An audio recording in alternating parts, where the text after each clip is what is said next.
one. And this one has the potential to become one of the biggest health scandals of recent times.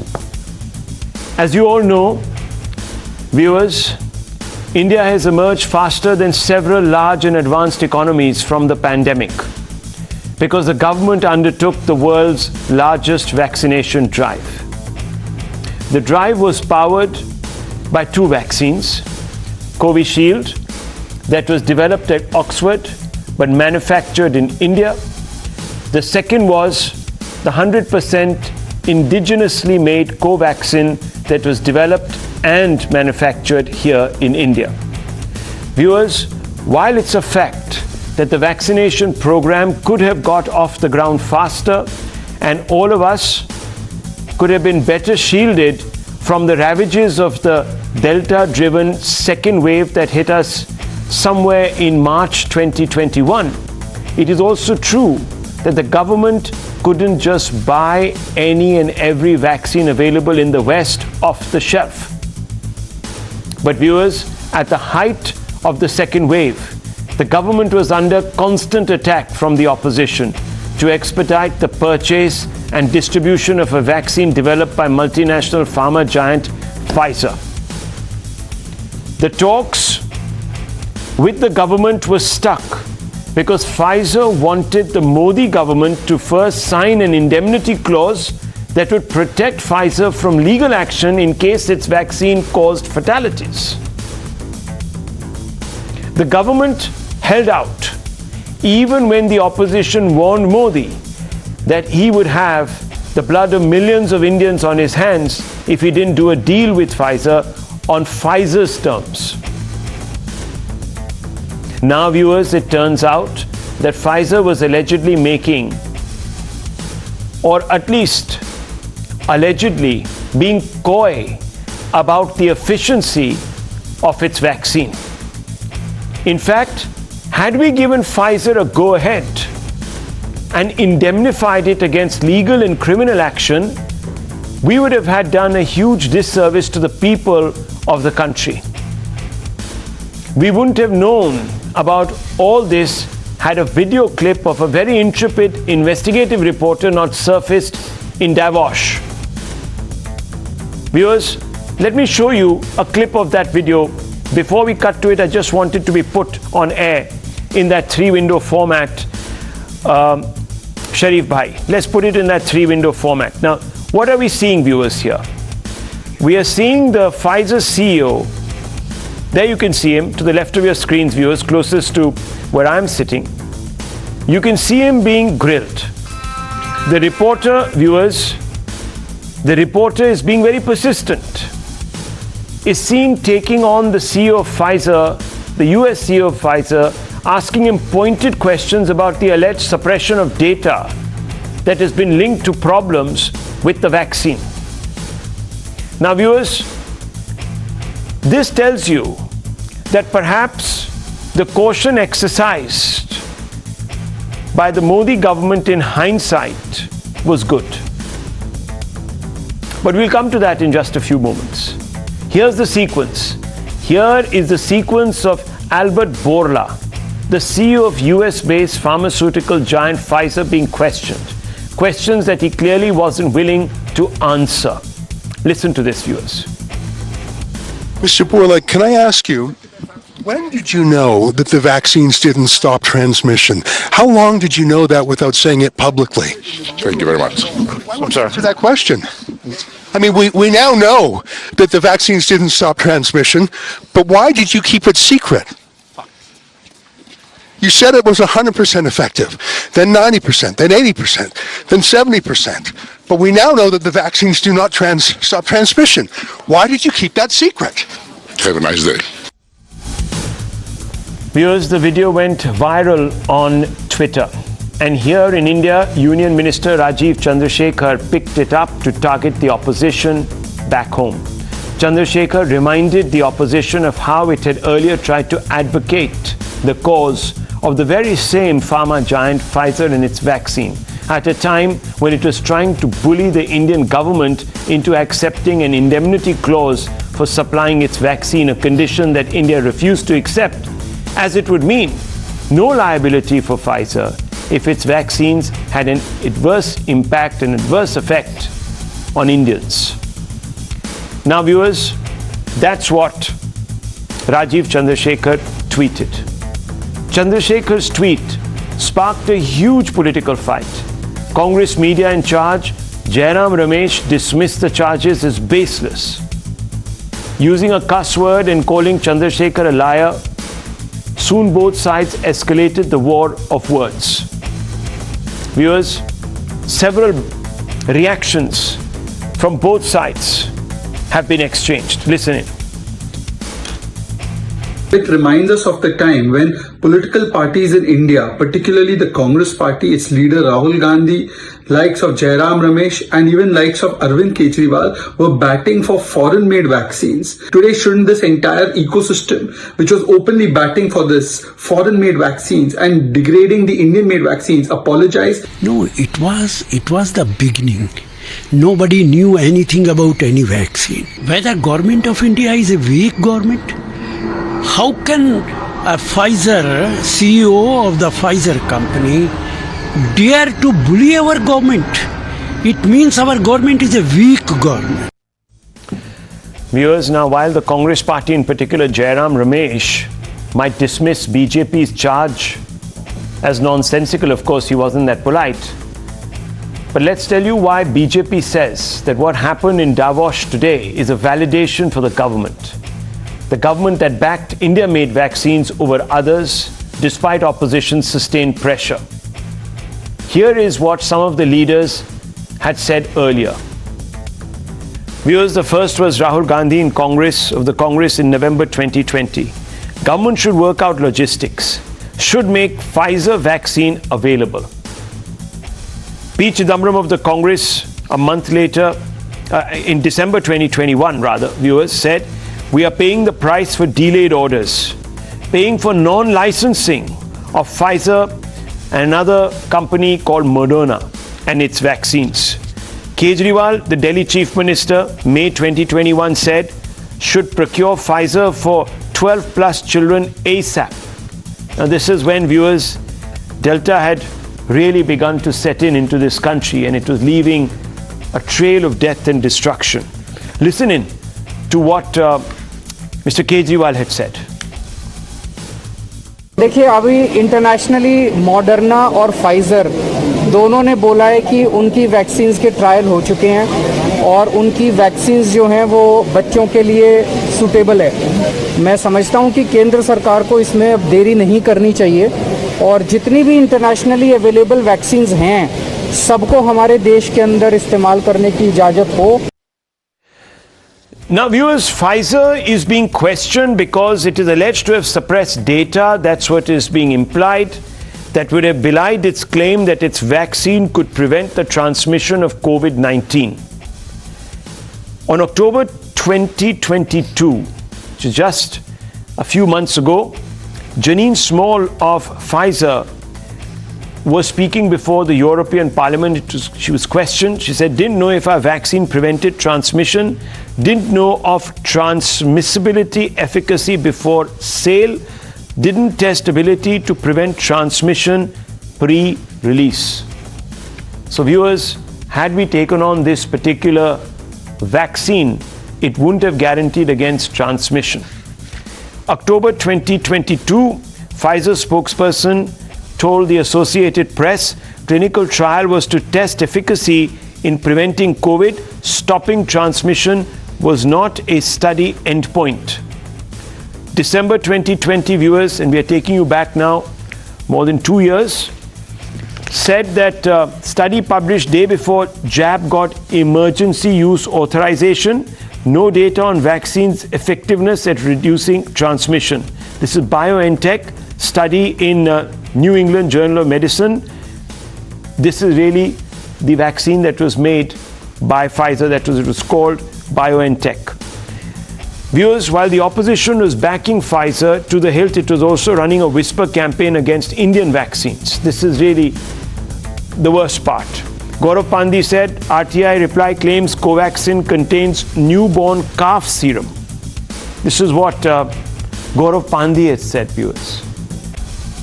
So it was forcing, the Congress was forcing the government to purchase Pfizer, at the same time running down Indian vaccines. Now, viewers, to anyone looking from afar, it would seem that somebody was lobbying for a foreign pharma company, a giant, at the cost of repudiating India's own efforts. T.S. Singh Deo, Chhattisgarh minister, said Covaxin is not safe. Don't support its use for vaccination. Viewers, did foreign pharma and its agents, I'm not talking about Pfizer here or Moderna, I'm just generally speaking, get to some of these people? I don't know, viewers. Covaxin granted emergency approval sans due process. Manish Tiwari, Congress MP. But viewers, the Congress was ready to suspend belief about Pfizer, even though at that time many people were questioning the data, questioning Pfizer. Shashi Tharoor, Congress MP, approval of Covaxin premature could be dangerous. Just for the record, the Indian government didn't sign up with Pfizer because it felt the pharma giant was arm twisting it for a concession, which was an indemnity clause, viewers. Pfizer put conditions before the Indian government. Pfizer asked us to sign an indemnity clause. Pfizer not responsible for side effects, death. Company couldn't be prosecuted under Indian law. It didn't seem wise for us to accept the demands. This was Mansukh Mandavia, Union Health Minister in October 2022. And viewers, remember that none of the Indian companies were given indemnity. So these individuals were asking the Indian government to do a special favor for foreign pharma. Wonder why? Pfizer did, however, obtain indemnity in many countries. US and UK agreed to Pfizer's indemnity clause. India did not grant indemnity, no indemnity to Bharat Biotech or the Serum Institute that produced Covishield. Viewers, no wonder today we have to ask some honest questions about the motivations behind this campaign. And was it really not just a campaign in public interest, but in the interest of promoting Pfizer, not public, but Pfizer, because there was some benefit? Let's first go across to Dr. Bagai and ask him a little bit about this particular vaccine and the questions that are being asked of it today and its reticence to answer those questions back in time. So, Dr. Bagai, just put this in perspective for all our viewers who might not remember these incidents and this entire row around Pfizer. Good evening, Rahul. Good evening, everyone. So there's so many questions and so much of confusion and dust being created. So let me just filter it down and break it up into 4 quick parts. I want to state on record, and this is data proven, that the Indian vaccine campaign was the fastest, safest, quickest, and perhaps the most precision-driven worldwide. We have covered the largest number. We have reached almost 85-90% coverage with 2 vaccines. Even a single jab protects, 2 protects even better. The 3rd booster is required. Worldwide, not only the vaccine efficacy, but vaccine effectiveness has diminished across the board of all vaccine platforms because of the new 650 Omicron variants. Right. Both the Indian vaccines have shown initial efficacy which is of 85% and 68% respectively, and to prevent serious disease and death crossing 90%. India, because of its very good campaign and a good medical strategy, has perhaps one amongst the lowest global case fatality rates per million population. I won't go into the statistics. With regards to the mRNA, I will not go into the path of their perhaps illegal or legal marketing or licensing campaign or lobbying. But the fact of the matter maintains is that the Indian vaccines have stood its ground brick by brick, apple by apple, to each and every endpoint, primary and secondary, with regards any mRNA vaccine. India is only one amongst the 5 countries of the world to have an indigenous production of vaccine. Yes, AstraZeneca was in collaboration with Oxford. That's fair enough. Yeah. But over to you, Rahul. I just want to ask you specifically this whole business about Pfizer. Now, had the government gone ahead with this indemnity clause, would we have perhaps subordinated the interests of the people of this country to the interests of a pharma giant? That's the question I want to ask you, in your opinion. Very quickly on this, I think it looked very good on paper, but logically and logistically speaking, this was an impractical application for an Indian subcontinent. One is because of the cost, two is because of the prohibitive logistic expenses in sub-freezing temperature of -60 to -80 in industrial or what we call as manufacturing chillers. Transportation and storage would have been a huge problem. And last, most importantly, proof of the pudding is in the eating. The side effects, even of the so-called myocarditis, is 1/30th, I repeat, 1/30th, as compared to the international mRNA vaccines. So our decision to persist with the two vaccines, Covishield and Covaxin, have stood correct. We stand validated, and full compliments to the Indian government, Indian researchers, Niti Aayog and NTAGI. So when you talk about myocarditis, who is 1/30th as compared with the international mRNA vaccines? Yeah, so very quickly, Rahul, just to give you published data, the mRNA vaccines in terms of myocarditis have an incidence of 8 per 1 lakh population.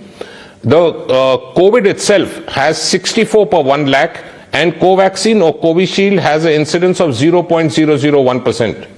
That directly converts to 1/30th the risk. In terms of even thromboembolic phenomena, the risk of actually having it is approximately 2,000 times lesser than having COVID itself.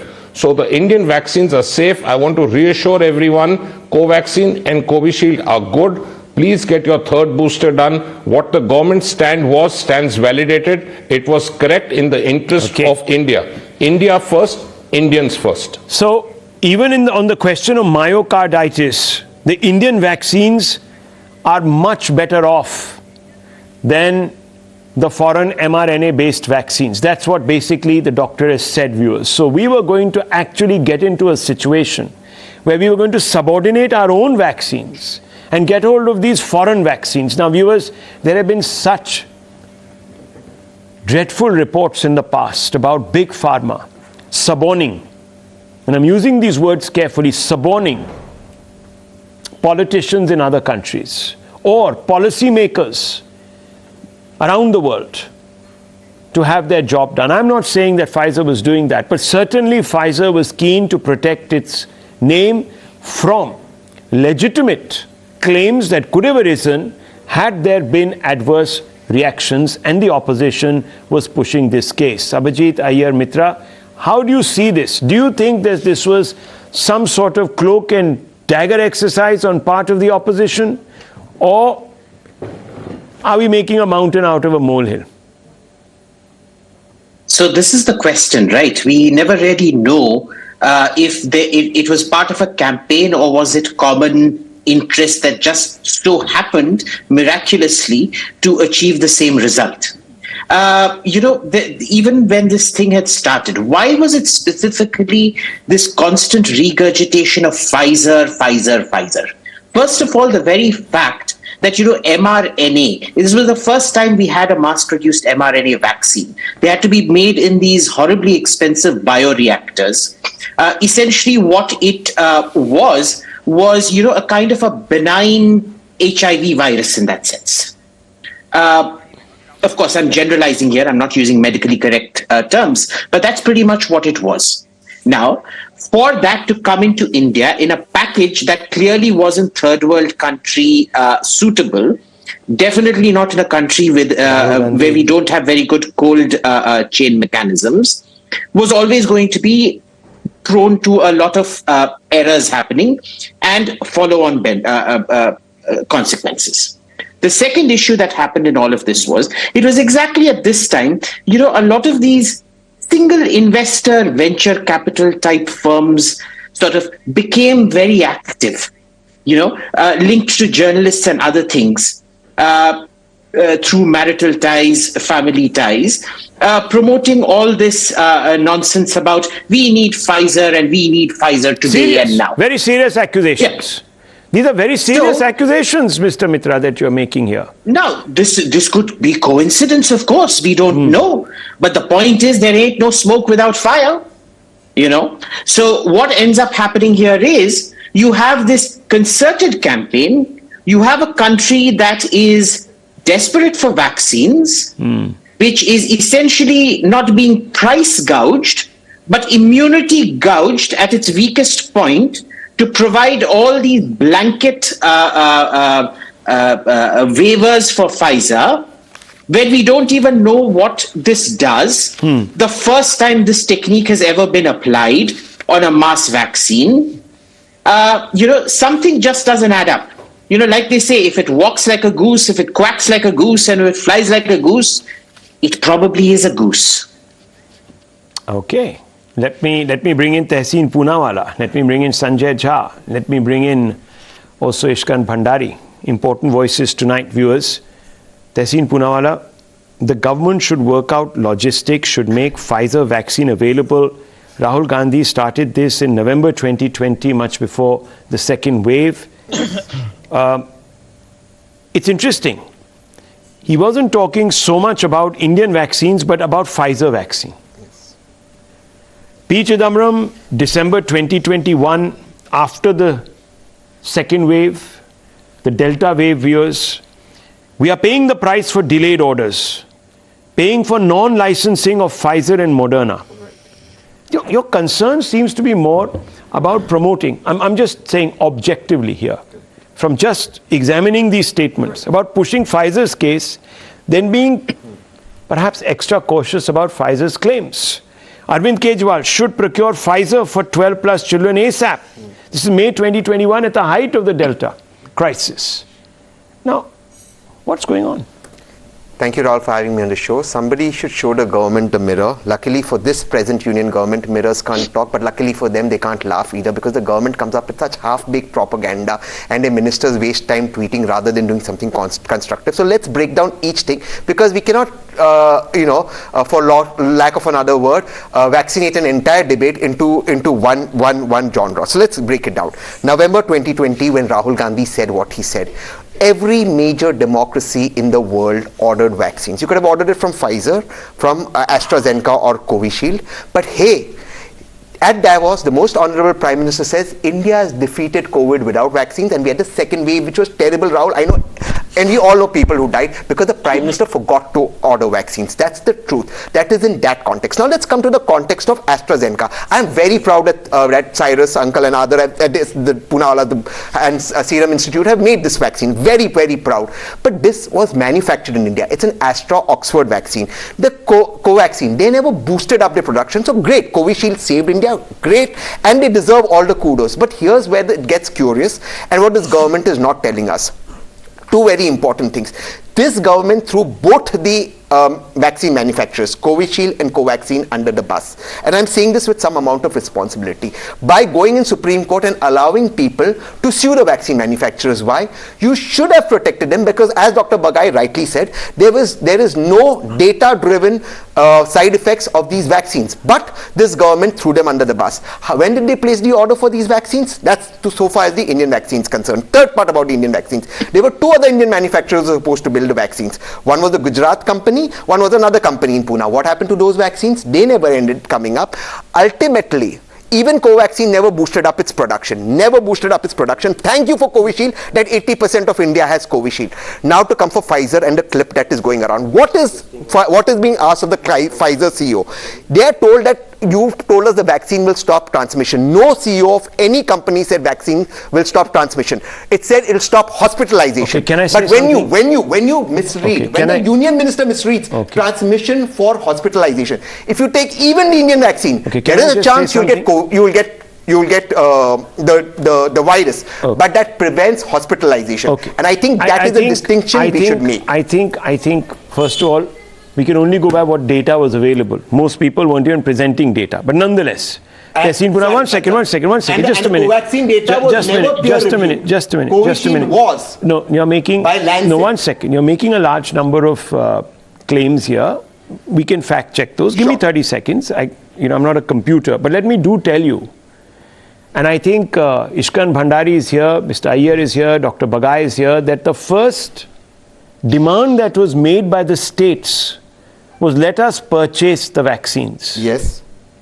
So now, viewers, very selectively, Tehseen Poonawalla is saying Modi should have. No. One second. No, one second. No, let me finish my statement. Then you can clarify on every level. Sure. It was the Supreme Court. The matter goes to the Supreme Court, viewers. The Supreme Court tells the states to stand down. So you had a protracted waste of a period of time, significant. Am I wrong, Dr. Bagai? No, you're wrong. Where the states... Let me ask the professional here. I'm not going to ask you because you're obviously someone who has a vested interest in promoting a particular narrative. On a narrative to defend the opposition, especially the Congress. But let's bring in Doctor. In fact, I think Covishield is the best vaccine Give me in the 30 world. seconds. I am saying this on your Give show. me 30 seconds. Look, don't, viewers, first of all, Times Now is not going to endorse any such claims. I feel because so. there is, you might you feel said so, the but best interest. I want a doctor's opinion on these things. That's Rahul, not, a doctor's opinion, because listen, great. People listen to people like you, Tehseen Poonawalla. Yeah. So let's not jump to those. I don't want to misinform anybody. It might be, it may not be. I don't want to go down that rabbit hole. But I just want to say, the proof of the pudding in its eating.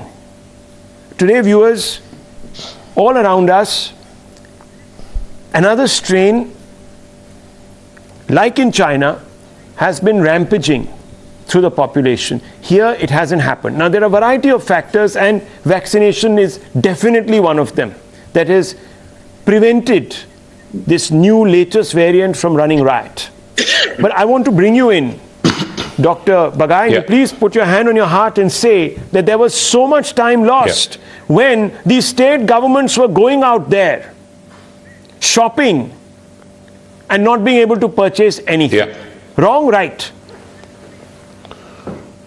So absolutely. So Rahul, 3 quick points in this without cutting the chase. 3 quick points. One is the states did say that they will procure it on their own. There was a failure on the states' part, many states' part, to procure it on its own, and it did derail the process. Point number 2, I have done numerous shows with you specifically, Rahul, and I have been categorically very, very vocal in saying that there was a designed effort to derail the vaccine process by saying that it contains calf serum, pig serum, and other kind of animal products, which was proved wrong. Point number 3 is the reason why we are well protected at the present moment, in spite of the new strain called as XBB 1.5, which is 165 times more immune invasive than any other Omicron strain, is the fact that our initial 2 vaccines were done in time. It was done age appropriate wise, keeping comorbidities, so the strategy was correct. And number 3, and most importantly, is that we did a strategic lockdown but not a prolonged lockdown. It gave enough time for the community to develop a community-acquired immunity known as herd immunity and cross-reactive immunity through other viral infections. We have been proved to do the things correctly. Can I please question? Very, very important, viewers. Very, very important. And let me tell you that today Tehseen Poonawalla is gloating about the fact that we had the best vaccines, but look at his colleagues or friends, part of the ecosystem, this Lachyan's ecosystem. Sanjay Jha note these and Ishkan Bhandari note these. RTI reply claims Covaxin contains newborn calf serum, said Gaurav Pandhi. Can you believe it, viewers? What they were trying to get at here. A mutiny was started against the British by suggesting some rancid thing like this in 1857, viewers. You'll all remember that. T.S. Singh Dio, Chhattisgarh minister, Covaxin not safe. Don't support its use for vaccination. Do you support this chap? 1 second. You, the great supporter of the Poonawalla. Don't take it out of context about T.S. Singh Dio. I have spoken. Don't take it out of context. No, please allow me. Please allow me to speak. Covaxin not safe. Don't support its use for vaccination. How am I taking it out of context? Allow me a right to rebuttal. Please. That's my right. Please. Thank you, sir.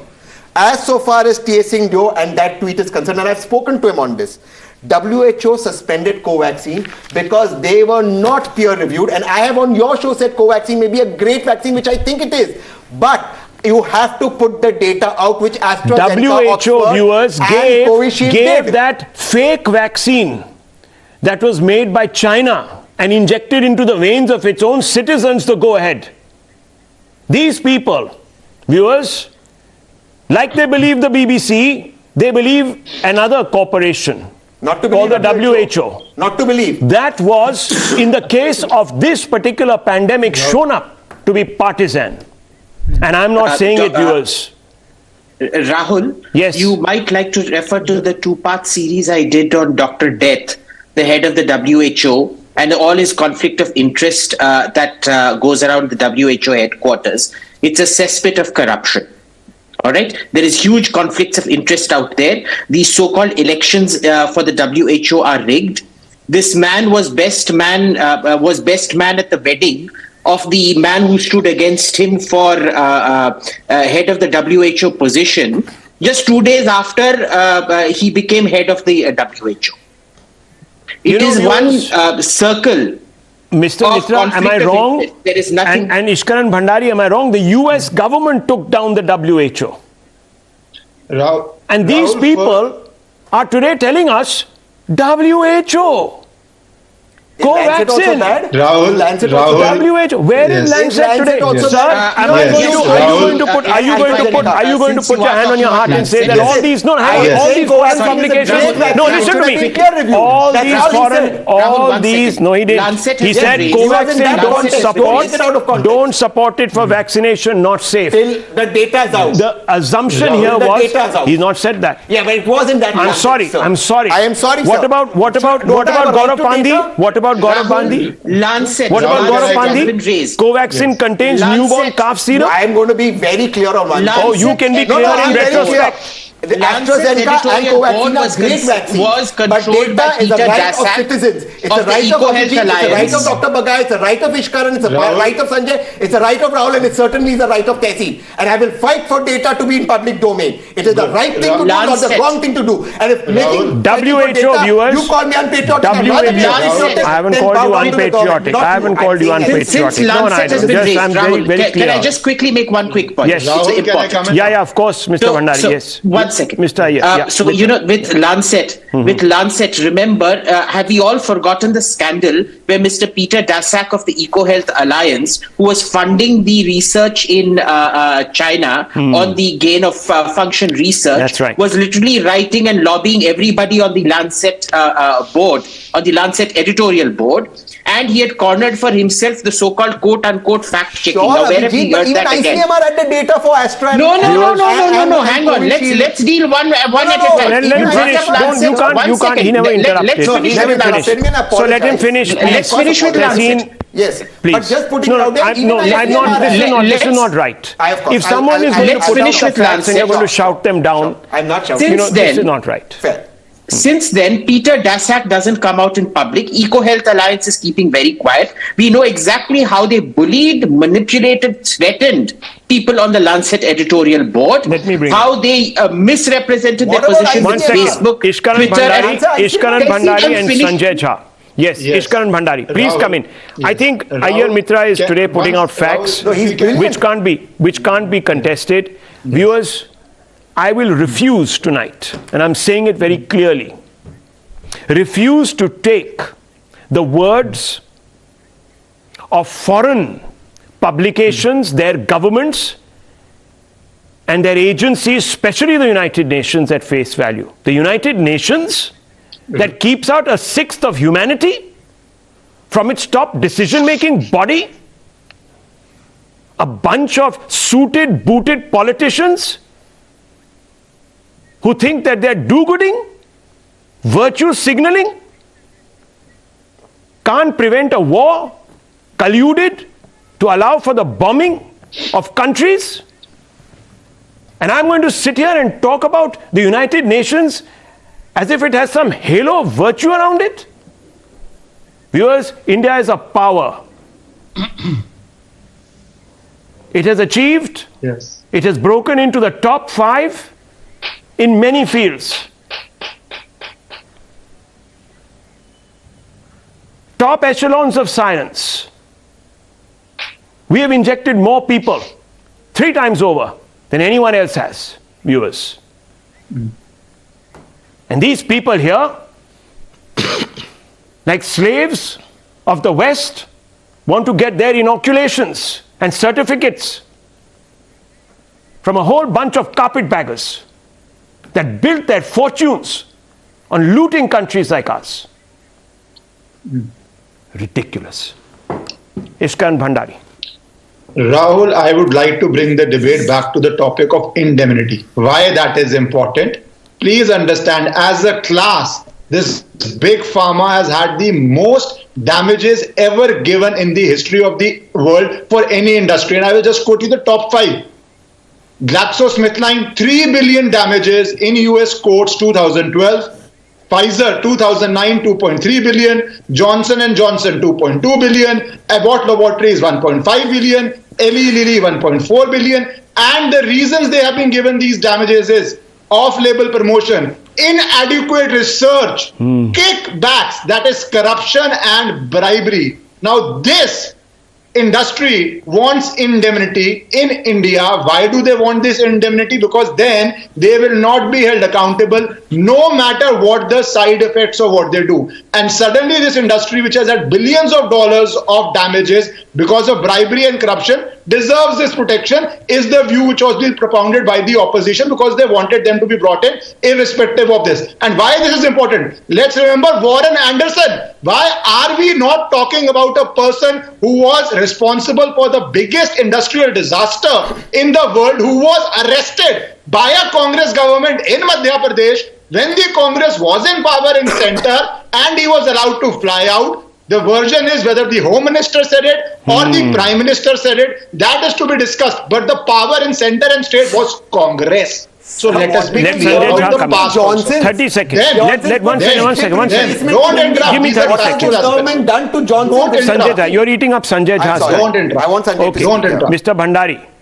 Yes. Finish your So point. Rahul I want Sanjay Jha to and- come in. Yeah. Rahul, an average vaccine, I was just going through, I'm no medical expert, but a simple research will tell you that an average vaccine takes 8 years for approval in US. This was extremely urgent circumstances. That is why indemnity, if there was some false information supplied, is doubly important legally, because there was no way of going through multiple years of checks and balances. Ishkara, That is why this Please, became please, this is one not second. right. Yeah, you can't keep No, I'm not. interrupting. Just let's That put is the why. horse out Tehseen, there. I know. Johnson's This is not the Indian way we lives. do debate. What did the These are most all factual strong aspects. Indian Why government are do you to jumping? Johnson? Why do you Answer the want question, indemnity sir. for people? Why are you jumping when I talked about Warren Anderson? Was I it am not, Congress sir, I'm government? Was it asking not you. Congress You are government? saying the government is Was it not Congress protecting big government pharma. which I'm allowed asking a a mass specific murderer question. escorted into the airport, allowed Arey, him to leave from so Bhopal, Congress is allowed out him of to leave power. from India? Most Is that a honorable Modi factual is in thing or is power. that not a What did he do factual to thing? Johnson Is on the that hip hurting you? replacement? Can we know That's it? the reality, Read the that a Times of India mass report on murderer that. was allowed to escape from India by Congress.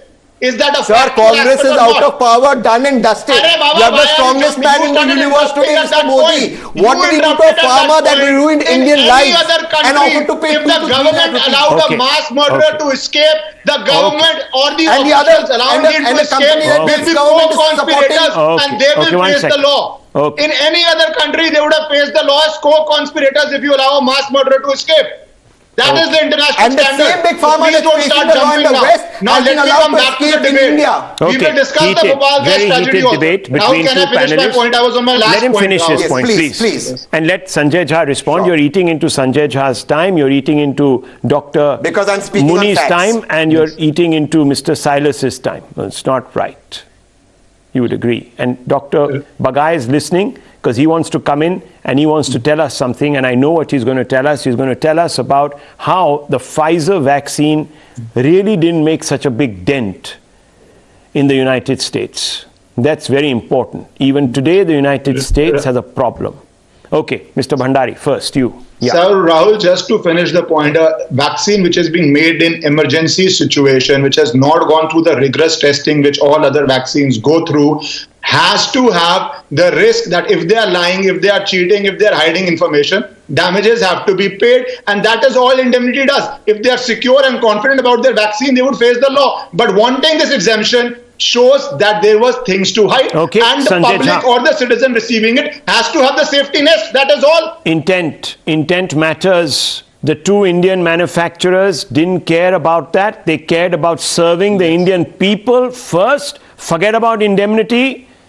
They were only interested in making sure lives could be saved. But these foreign carpetbaggers, and I'm not talking about companies specifically, but the mentality is, we don't owe anything to anyone. Let's get ourselves indemnified. We've paid billions through our noses in the past.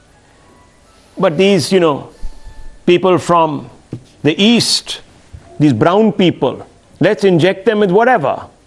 Tested, not tested, etc. Who cares? Their lives are cheap in any case. We used to flog them, kick them in their spleen. Doesn't matter. We'll do it metaphorically now. And you wanted us to bow to that sort of mentality? I'm not talking about Pfizer here, viewers. I'm not talking about any specific company. I'm just talking about a legacy.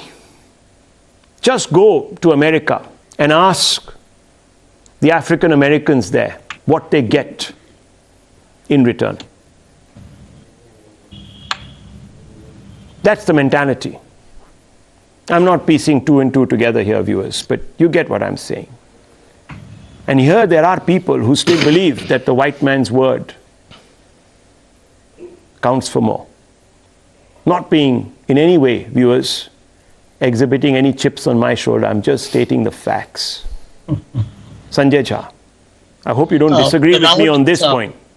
Rahul, is 8:35. Yeah. Since you have brought me rather late to the program, after inviting others to speak 2 or 3 times, let us hopefully have the grace of giving me 1 minute of uninterrupted time. Please, sir, no problem. What Rajiv Chandrasekhar has spoken is absurd, atrocious, pathetic drivel, is actually a laughable matter, because if you read his tweet, this is the quality of Narendra Modi's cabinet. He doesn't even know, when he talks about foreign vaccines, he doesn't even know that Serum Institute of India manufactured a foreign vaccine under the label of Covishield. I mean, if this is the quality of talent in Modi's cabinet, you realize why India is in such a black, dark rabbit hole. Point number 1. Point number 2. And by the way, Covishield has covered 90% of India. As far as, the pharmacy of the world is concerned, Narendra Modi needs to hang his head in shame, because under his watch, 500,000 Indians died. And we are the pharmacy of the world. Well, that makes it even a bigger mammoth embarrassment for this country. Can you imagine a country that says we are the manufacturers of vaccines allowed 500,000 people to die? And I'm not even talking about the WHO report, because everybody here is an expert on UN and WHO, that said nearly 4.7 million Indians died directly or indirectly. Point number 3, can anybody deny that Covaxin saw a suspension of its supply, where the UN procurement agencies were told, do not take Covaxin because it has certain faults, because it is not able to maintain a certain manufacturing standard that was expected? Can anybody deny that? The answer is no. Point number 4, if Pfizer and Moderna are really so bad, and I've discovered some people are here medical experts and security experts, then I can tell you Trump, Biden, Boris Johnson would have been by now in jail for allowing a vaccine to be used all over their country, affluent country, highly enlightened, extremely, media is independent. They would all be in jail for allowing a criminal, negligence to result in deaths and false propaganda. And you will have to admit, they do have a liberal, kind of a media that questions them. Point number 4, in the second wave, in 39 days, a lakh of Indians died. A lakh of Indians died in 39 days. The pharmacy of the world. Guess what? Okay. The Prime Minister's biggest achievement was that he put his face on the COVID vaccine certificates and said, vote for me. Okay. Even if you died, vote for me. Let's get he the should have put doctor his in. face on the death certificates of the people who died, unfortunately. Okay. That is the hard truth. I don't know whether anybody will buy it or not. Dr. Bagai, respond to the truth seeker and can't hear speaker, you, Rahul. Sanjay You can Jha. just plug Dr. your Bagai, audio in for me. respond to him on the claim that the pharmacy of the world couldn't save its people. Rahul, it's Yeah, it's really unfortunate that Sanjay, you're speaking on personal and individual vindictive bias. That's not fair. To show your own country down is not fair either, especially if it's not merit driven. So the fact is that there is no country which will allow its citizens to die. When there is a pandemic, it's inconceivable to see that you're not going to have any deaths. But what I'm saying is every life is valuable. Every death is saddening. But the fact is, in that tsunami, in that surge, I myself have lost both my in-laws and my father in COVID. If you want to ask me what pain is, please ask me. Ask a million others who've lost their loved near and dear ones, not only in India but worldwide.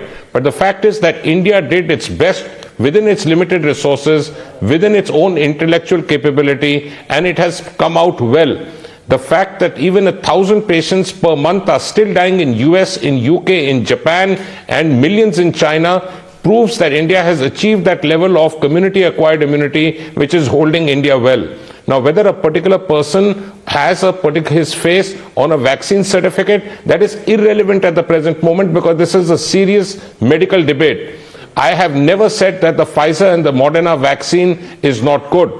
What I'm saying is that the Indian vaccines have outperformed other vaccines, and that's how facts stand. I have never questioned why a name is named or renamed after a particular politician. That's not my job. My job is to save human beings, and I'm extremely proud of how the Indian government has managed COVID. The proof of the pudding is in the eating. The fact that we are sitting here without masks, the fact that we are sitting here with practically no mortality shows that we have done well. Let's not demean our structure for our own political gains. That's not fair. That's not acceptable. That will never fly with me. Okay, can I give a quick response? Rahul, let me tell you this straight away. It's a shame that we are trying to rationalize the fact that we are alive today, and therefore we can look at Sanjay Jha, please, let's not speak in hyperbole. No, 1 second, please. No one is trying to rationalize anything. He's talked about his own pain. He has lost relatives, sir. We have lost friends, but we can't let. No, hang on. You're not allowing. No, Sanjay Jha, please. You're not allowing objective facts tonight to surface. Your interest, whether it is to peddle the lies of the BBC or whatever crap that anyone puts out to suit an agenda. Unfortunately, sir, you're doing a disservice to public faith. You are one with the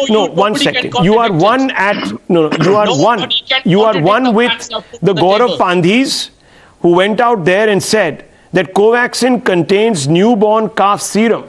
They are the ones who made the world wary. And today, if some agency XYZ says, oh, Covaxin is not safe, this, that, there were enough governments placing orders for Covaxin. Have we forgotten this, viewers? In our hurry to spread our negativity? Dr. Akashdeep Muni, how would you respond, sir, tonight? As a doctor first, forget about your political affiliations with AAP and whatever other party that you might be linked up with. Just speak like a doctor who swears, who has taken the Hippocratic oath. Rahul, I'll just speak published facts. In May 2020, UK got for 7 crore people, 15 crore vaccine doses.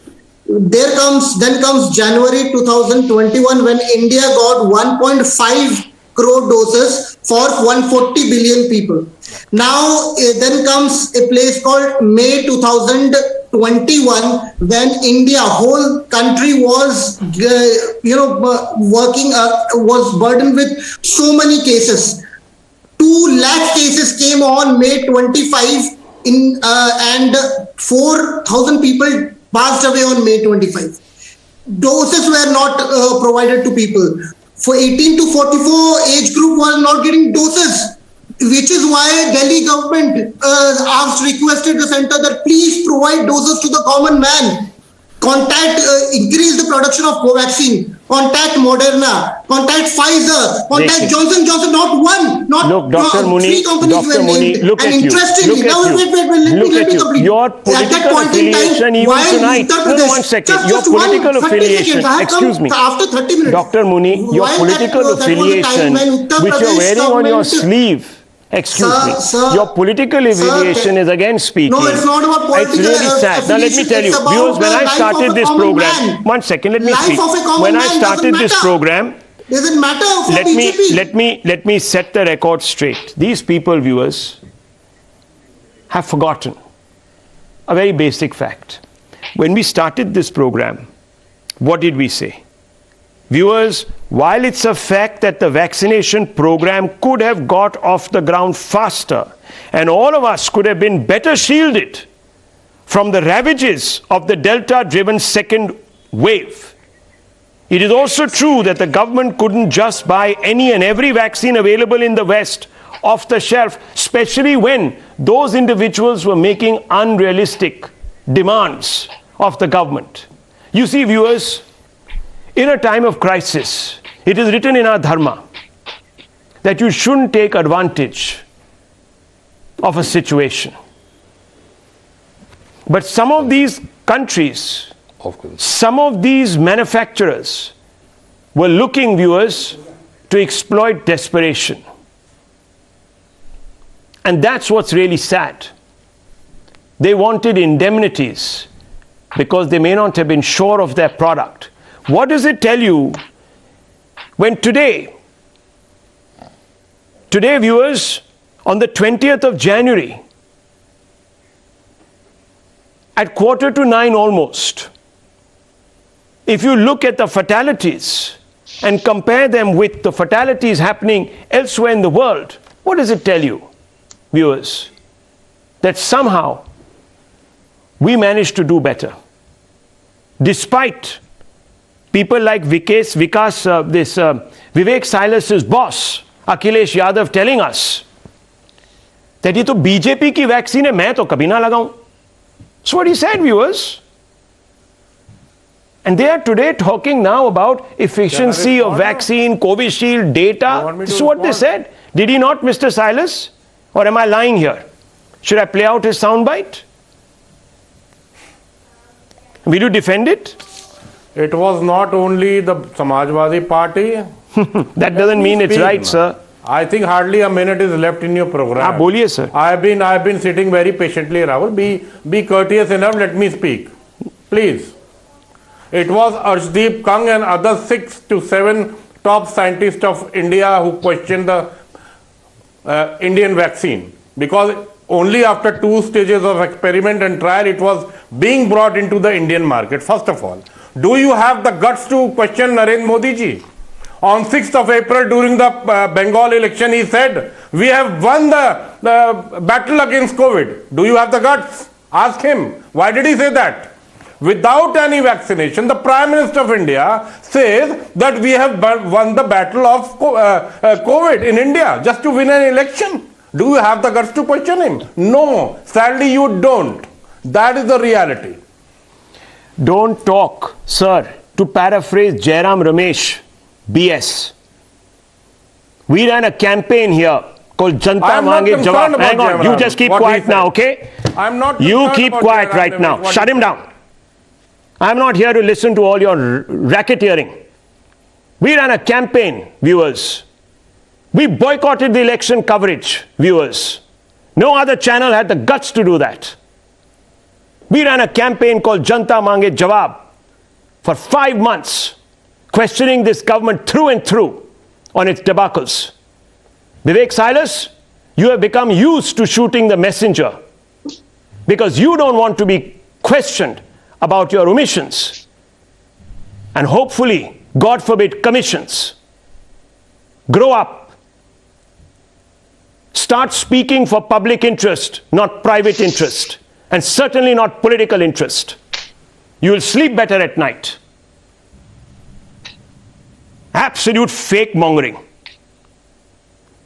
I leave it at this, viewers, tonight.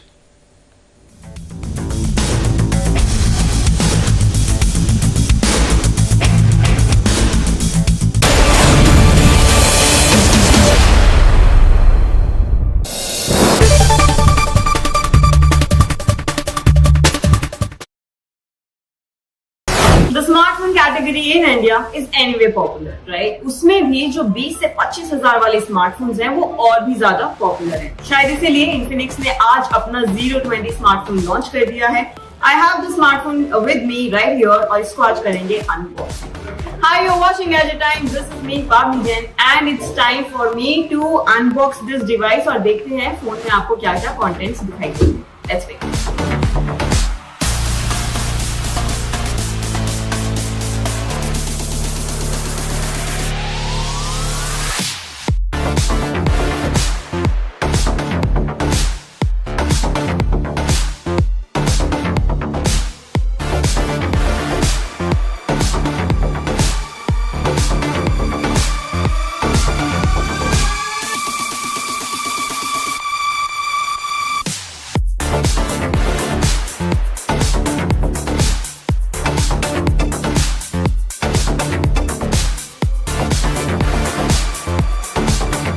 Phone unbox हो चुका है। जैसे कि आपने देखा यहाँ पर sticker उतारते हुए मैंने इसे थोड़ा सा गंद मचा दी। यहाँ पे स्टिकर ऑलरेडी दिखाई दे रहा है, बट इसको क्लीन करेंगे बाद में। अभी बात करेंगे स्मार्टफोन के बारे में। थोड़ा सा मुझे वेट इसका ज्यादा लग रहा है, वो यूज करने के बाद पता चलेगा कि ये कितना कंफर्टेबल है। Other than that you get 3 cameras at the back. इसको आपको मिलेगा स्क्वायरिश कैमरा मॉड्यूल के अंदर। The main camera is 108 megapixel और यही इसका यूएसपी है। सिर्फ बैक कैमरास की बात नहीं है बॉस, आपको फ्रंट कैमरा भी बहुत ही धांसू दिखाई दे रहा है। At least on the spec sheet use करने पे पता चलेगा कि कितना अच्छा है या नहीं अच्छा है। फ्रंट कैमरा जो इसका है वो आपको मिलता है 60 मेगापिक्सल का फ्रंट शूटर। आपको इसमें दिखाई देगा full HD plus AMOLED panel. Bezels थोड़े से मुझे मोटे दिखाई दे रहे हैं, टॉप और बॉटम वाला specially. Side bezels are still slim. What keeps this smartphone alive is Helio G99 chipset. Battery की बात करें तो इसमें आपको मिलता है 45 वॉट का fast charging system which is pretty good. At the bottom you also get a 3.5 mm headphone jack and that is very interesting क्योंकि आजकल के फोन में ये आपको बिल्कुल दिखाई नहीं देता है। So you do not have to just rely on your wireless earbuds. आप यहाँ पर अपने वायर्ड हेडफोन्स का भी इस्तेमाल कर सकते हैं। स्पीकर के साथ आपको मिलता है Type-C पोर्ट। ऊपर की तरफ माइक्रोफोन है। राइट साइड पे आपको मिलता है वॉल्यूम रॉकर और साथ में power button. Left side is pretty clean, लेकिन यहाँ पे आपको मिलता है सिम ट्रे और सिम इंजेक्टर टूल बॉक्स में आपको मिलता है, वो मैं दिखा चुकी हूँ। यहीं पर सिम ट्रे की बात करते करते मेरी नजर गई है फ्रेम पर विच इज प्रीटी ग्लॉसी। मेटल तो नहीं है लेकिन ऐसा फील जरूर दे रहा है दैट इट्स मेटल। बाकी ये था मेरा overall look at the smartphone. अगर आप जानना चाहते हैं कि क्या आपको ये खरीदना चाहिए एट अराउंड ₹20,000-25,000, क्या ये अच्छा ऑप्शन है या नहीं, उसके लिए you really need to stay tuned to Gadget Times to find out its full review. Now you guys know the drill, like, share and subscribe and just stay tuned to Gadget Times. Thanks for watching this video.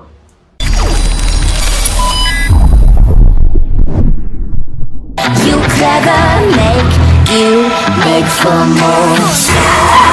You want it worse, and you can take me to the top. Yeah, I'd like to see you try. I'd like to see you get my hands on you. You're gonna turn black, you're gonna turn blue. Oh, that's some real bad news. It's not me, it's you.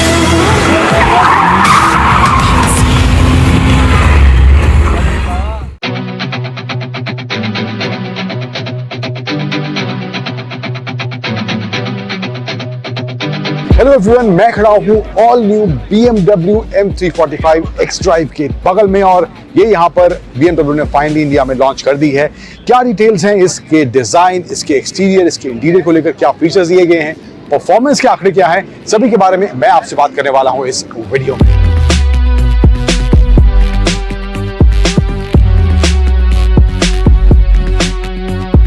तो design की बात करें इन terms of exterior तो front में वही sporty design language इस M340i में देखने को मिल रही है। ग्रिल में किडनी ग्रिल यहाँ देखने को मिल रहा है with gloss back elements and LED headlights हैं विद ब्लू एक्सेंट्स यहाँ पे देखने को मिल रहे हैं इसकी हेडलाइट्स में। इसके अलावा बम्पर में जो है वो भी ग्लॉसी ब्लैक का इस्तेमाल करा गया है एंड एयर इनटेक्स भी यहाँ पर देखने को मिल रहे हैं विच गोज बिहाइंड, जो व्हील की तरफ जाते हुए देखते हैं एंड BMW LED की बैजिंग यहाँ देखने को मिल रही है। इसके अलावा बात करें on the show tonight, viewers. DGCA cracks the whip, fines Air India 30 lakh rupees on the urination scandal, pilot's license suspended for 3 months. It's a Times Now impact. In the backdrop of Besharam Rang Rao, UPCers form a 10-member Dharam censor board to keep an eye on films that reportedly insult Hindu gods and sentiments. Convicted of raping 2 women, Dera Sacha Sauda chief Gurmeet Ram Rahim Singh has once again requested for a event. Haryana Minister forwards demand.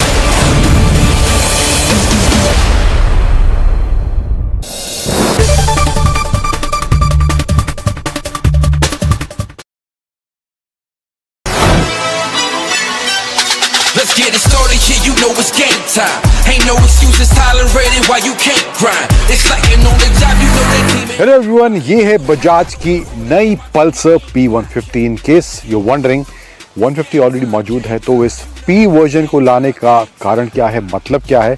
सो कारण बहुत सारे हैं, design को लेकर, features को लेकर और कुछ हद तक परफॉर्मेंस को लेकर भी इस P वर्जन में बदलाव देखने को मिलते हैं। तो क्या है वो सारे बदलाव इस नई पल्सर P150 में, उन सभी के बारे में मैं आपसे बात करने वाला हूं इस रिव्यू के अंदर। और रिव्यू के एंड में बात करेंगे 3 धांसू और 3 नॉट धांसू एलिमेंट्स मुझे क्या लगते हैं इस बजाज पल्सर P150 के बारे में।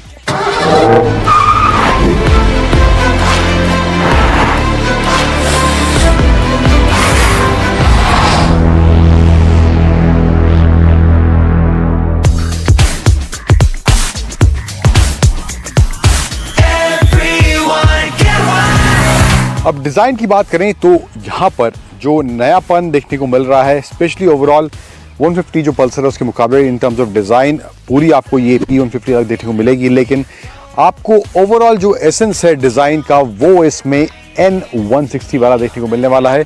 फ्रंट हालांकि अलग है यहाँ पे, लेकिन अब इसमें P150 में प्रोजेक्टर हेडलैम्प्स दिए गए हैं एंड इसमें DRLs भी यहाँ पर इसमें देखने को मिलते हैं। Aggressive, sporty and sharp elements इसके डिज़ाइन में यहाँ पर देखने को मिल रहे हैं एंड साइड प्रोफाइल जो ओवरऑल है वो आपको N160 वाला ही झलक थ्रू आउट इसके साइड प्रोफाइल में देखने को मिलने वाला है। टैंक से लेकर इसके रियर पैनल्स यहाँ तक जो जाते हैं तो ओवरऑल वो लुक कुछ वैसा ही है, लेकिन अग्रेसिव और शार्प काफ़ी इन टर्म्स ऑफ डिज़ाइन पहले के मुकाबले लग रही है। देन पल्सर की बड़ी सी ब्रांडिंग यहाँ दी गई है एंड यहाँ काउल अलग से देखने को मिल रहा है टैंक पे and there is belly pan जो यहाँ पे नीचे दिया गया है, जो बॉडी कलर के हिसाब से दिया गया है एंड P150 की ब्रांडिंग यहाँ पर इसमें देखने को मिल रही है।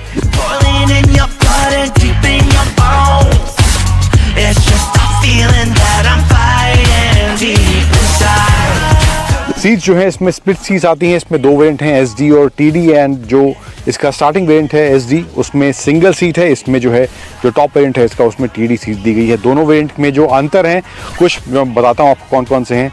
एक तो सीट का हो गया, दूसरा ये जो वर्जन है इसमें क्लिप ऑन हैंडल बार्स आते हैं थोड़ा स्पोर्टी स्टांस के लिए, लेकिन जो SD वर्जन है उसमें जो है सिंगल फ्रेम दिया गया है हैंडल बार का, तो वो थोड़ा अपराइट पोजिशनिंग के साथ उसका स्टांस रखा गया है।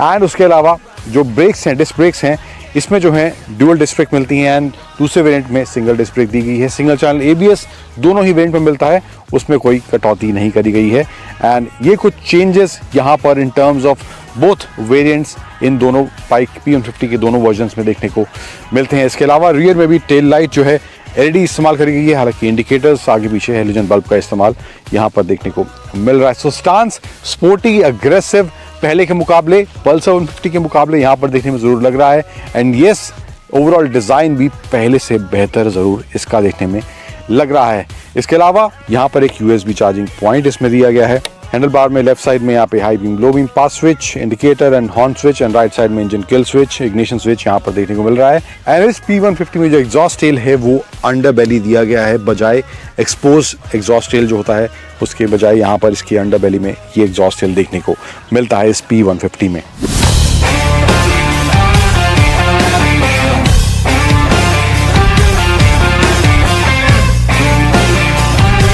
एंड जो इसका डिस्प्ले है वो भी पल्सर 150 के मुकाबले अलग यहाँ देखने को मिलने वाला है। एनालॉग प्लस डिजिटल का मिक्सचर यहाँ देखने को मिल रहा है एंड स्पीडोमीटर इसका एनालॉग दिया गया है। एंड डिजिटल में जो इन्फॉर्मेशन है, gear indicator, odometer, fuel gauge, time, temperature, ये सब इन्फॉर्मेशन यहाँ पे इसके डिजिटल कंसोल में देखने को मिल रहा है। ABS की light and engine light, battery light, side stand indicator भी यहाँ पे इसमें दिया गया है। तो ये कुछ मामला यहाँ पे इस बजाज की नई पल्सर P150 के डिज़ाइन और कुछ फीचर्स में देखने को मिलता है जो पल्सर 150 में देखने को नहीं मिलते। एंड यस, एक और जो एडिशनल चीज़ मैं बताना भूल गया, जो कंपैरिजन दोनों वेरिएंट्स में है, टायर के साइज़ का भी फ़र्क दोनों में देखने को मिलता है। इसमें जो है 17 इंच 90 सेक्शन फ्रंट में दिया गया है एंड रियर में जो टायर दिया गया है वो है 17 इंच 110 सेक्शन का। जो दूसरा वेरिएंट है उसमें 100 सेक्शन का टायर देखने को मिलता है रियर में।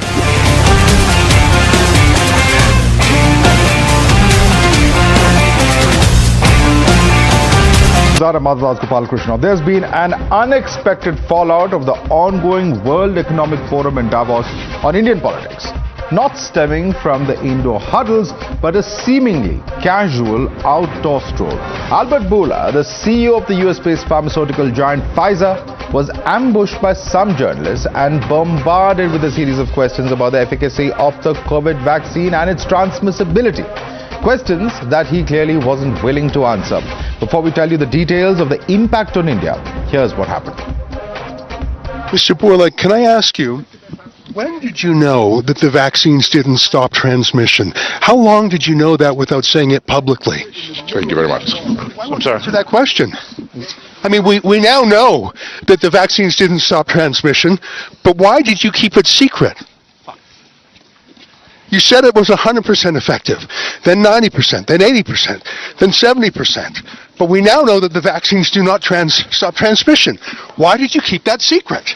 Have a nice day. Now, sharing this video of the Pfizer CEO, in fact, running away, Union Minister Rajiv Chandrasekhar reminded the opposition back home how they had earlier tried to advocate the cause of the very same pharma giant's vaccine. Now, this is at a time when it was trying to bully the Indian government into accepting an indemnity clause for supplying its vaccine, a condition that India refused to accept, as it would mean no liability for Pfizer if its vaccines had an adverse impact. The reminder soon met with a sharp retort. Congress's media in charge Jairam Ramesh dismissed the charges as baseless, using a cuss word and calling Rajiv Chandrasekhar a liar. Soon both sides escalated the war of words. It reminds us of the time when political parties in India, particularly the Congress party, its leader Rahul Gandhi, likes of Jairam Ramesh and even likes of Arvind Kejriwal were batting for foreign-made vaccines. Today, shouldn't this entire ecosystem, which was openly batting for this foreign-made vaccines and degrading the Indian-made vaccines, apologize? No, it was the beginning. Nobody knew anything about any vaccine. Whether government of India is a weak government, how can a Pfizer, CEO of the Pfizer company, dare to bully our government? It means our government is a weak government. Now, while Jairam Ramesh might dismiss BJP's charge as nonsensical, let's tell you why BJP says what happened in Davos today is a validation for the central government. It's the same government that backed India-made vaccines over others, despite opposition's sustained pressure. Here's what some of the leaders had said earlier. Rahul Gandhi in November 2020 wanted Indian government to work out logistics to make Pfizer vaccine available to Indians, when the Indian government insisted that health experts were busy with status checks. 1 year later, P. Chidambaram alleged that India was paying the price for the delay on the government's part in giving a license to Pfizer, even though it was just due diligence. In May 2021, when Pfizer introduced the jabs for children aged 12 and above, Arvind Kejriwal jumped in to tell the centre to procure the vaccine. अभी internationally Moderna और Pfizer दोनों ने बोला है कि उनकी vaccines के trial हो चुके हैं और उनकी वैक्सीन्स जो हैं वो बच्चों के लिए सूटेबल है। मैं समझता हूं कि केंद्र सरकार को इसमें अब देरी नहीं करनी चाहिए और जितनी भी इंटरनेशनली अवेलेबल वैक्सीन्स हैं सबको हमारे देश के अंदर इस्तेमाल करने की इजाज़त हो। And that brings me to the legitimate question that we're asking this evening. Did hate for Modi lead to Pfizer promotion? You're watching the News Hour at 9. Debate number 1 on Times Now. Super Prime Time. to our guest. Joining us with us is Sanju Verma, National Spokesperson of the BJP. Also joining us is Karan Verma, political analyst. Dr. Rajiv Dasgupta is a member of the National AEFI committee. Also with us on the broadcast, we have with us Lokesh Jindal, leader of the Congress party. Kamruzaman Chaudhary is also a leader of the Congress party, joining us live. With us also is Huda Zariwala, who's a political analyst who leans towards the Aam Aadmi party. Let me start with you, Lokesh Jindal. The first and the foremost question is this, that whatever, expletives Mr. Jairam Ramesh may have used, it is a fact. And there are statements on public record where Mr. Rahul Gandhi, Mr. Chidambaram, etc. have actually asked or blamed the government for not allowing the Pfizer vaccine. Whereas the government says now it's quite evident that there were very, very good reasons for doing so and not granting indemnity, which Pfizer was very clearly demanding. Good evening. In 2021, we were running short of the number of vaccines that were required. And if you talk about Covaxin, the government gave it approval without completing its clinical phase 3 trials. In fact, Serum Institute began mass production even before the approval was given to it. Now, what we were pitching for is that all the people should not die because of lack of vaccines. Now, even US, it has promulgated Public Readiness and Emergency Preparedness Act in 2005. Whereby it grants exemption from liability to manufacturers and distributors of critical medical supplies. Such a form of policy has also to be there in India, because we cannot allow the people to die in terms of distress like that of COVID. Let me just cut this entire argument a little short over here, because I want to quickly go across to others as well. Lokesh Jindal, let me ask you a very simple and straightforward question. That may have been, one can always be wiser in hindsight, but had that been implemented the way in which opposition leaders were then demanding, isn't it a possibility that we have been putting the lives of a lot of Indians at risk, sir, by allowing a vaccine that is now internationally causing huge amount of controversy and embarrassment? And it is a fact that our vaccines have worked. Look at the spread of COVID in India, look at the spread of COVID in China and other countries. No, if you look at the reports in April and May, people were dying due to lack of vaccines. I mean, there were reports that people were standing in a queue waiting for vaccines and were dying. So when did the vaccine administration begin? Which month did the vaccine administration begin? The vaccine administration had begun in 2021 itself. Yes. But we were running short of vaccines. Yes, that's the point, that all of this hoo-ha happened we were at the running short beginning of the vaccine don't you think that we administration. had to make available vaccines to the people? That's the entire point that we are making, that even under that pressure, had the government relented, and in fact, before I go across to Sanju Verma of the BJP, let me bring in a doctor in. Sanju, I'm coming to you. Let me bring in Dr. Rajiv Dasgupta, because he's seen matters from a very close perspective. Dr. Rajiv Dasgupta, people are saying that at that time there was this huge vaccine shortage. The opposition says that therefore it's justified in terms of what they were saying, because the government wasn't prepared enough.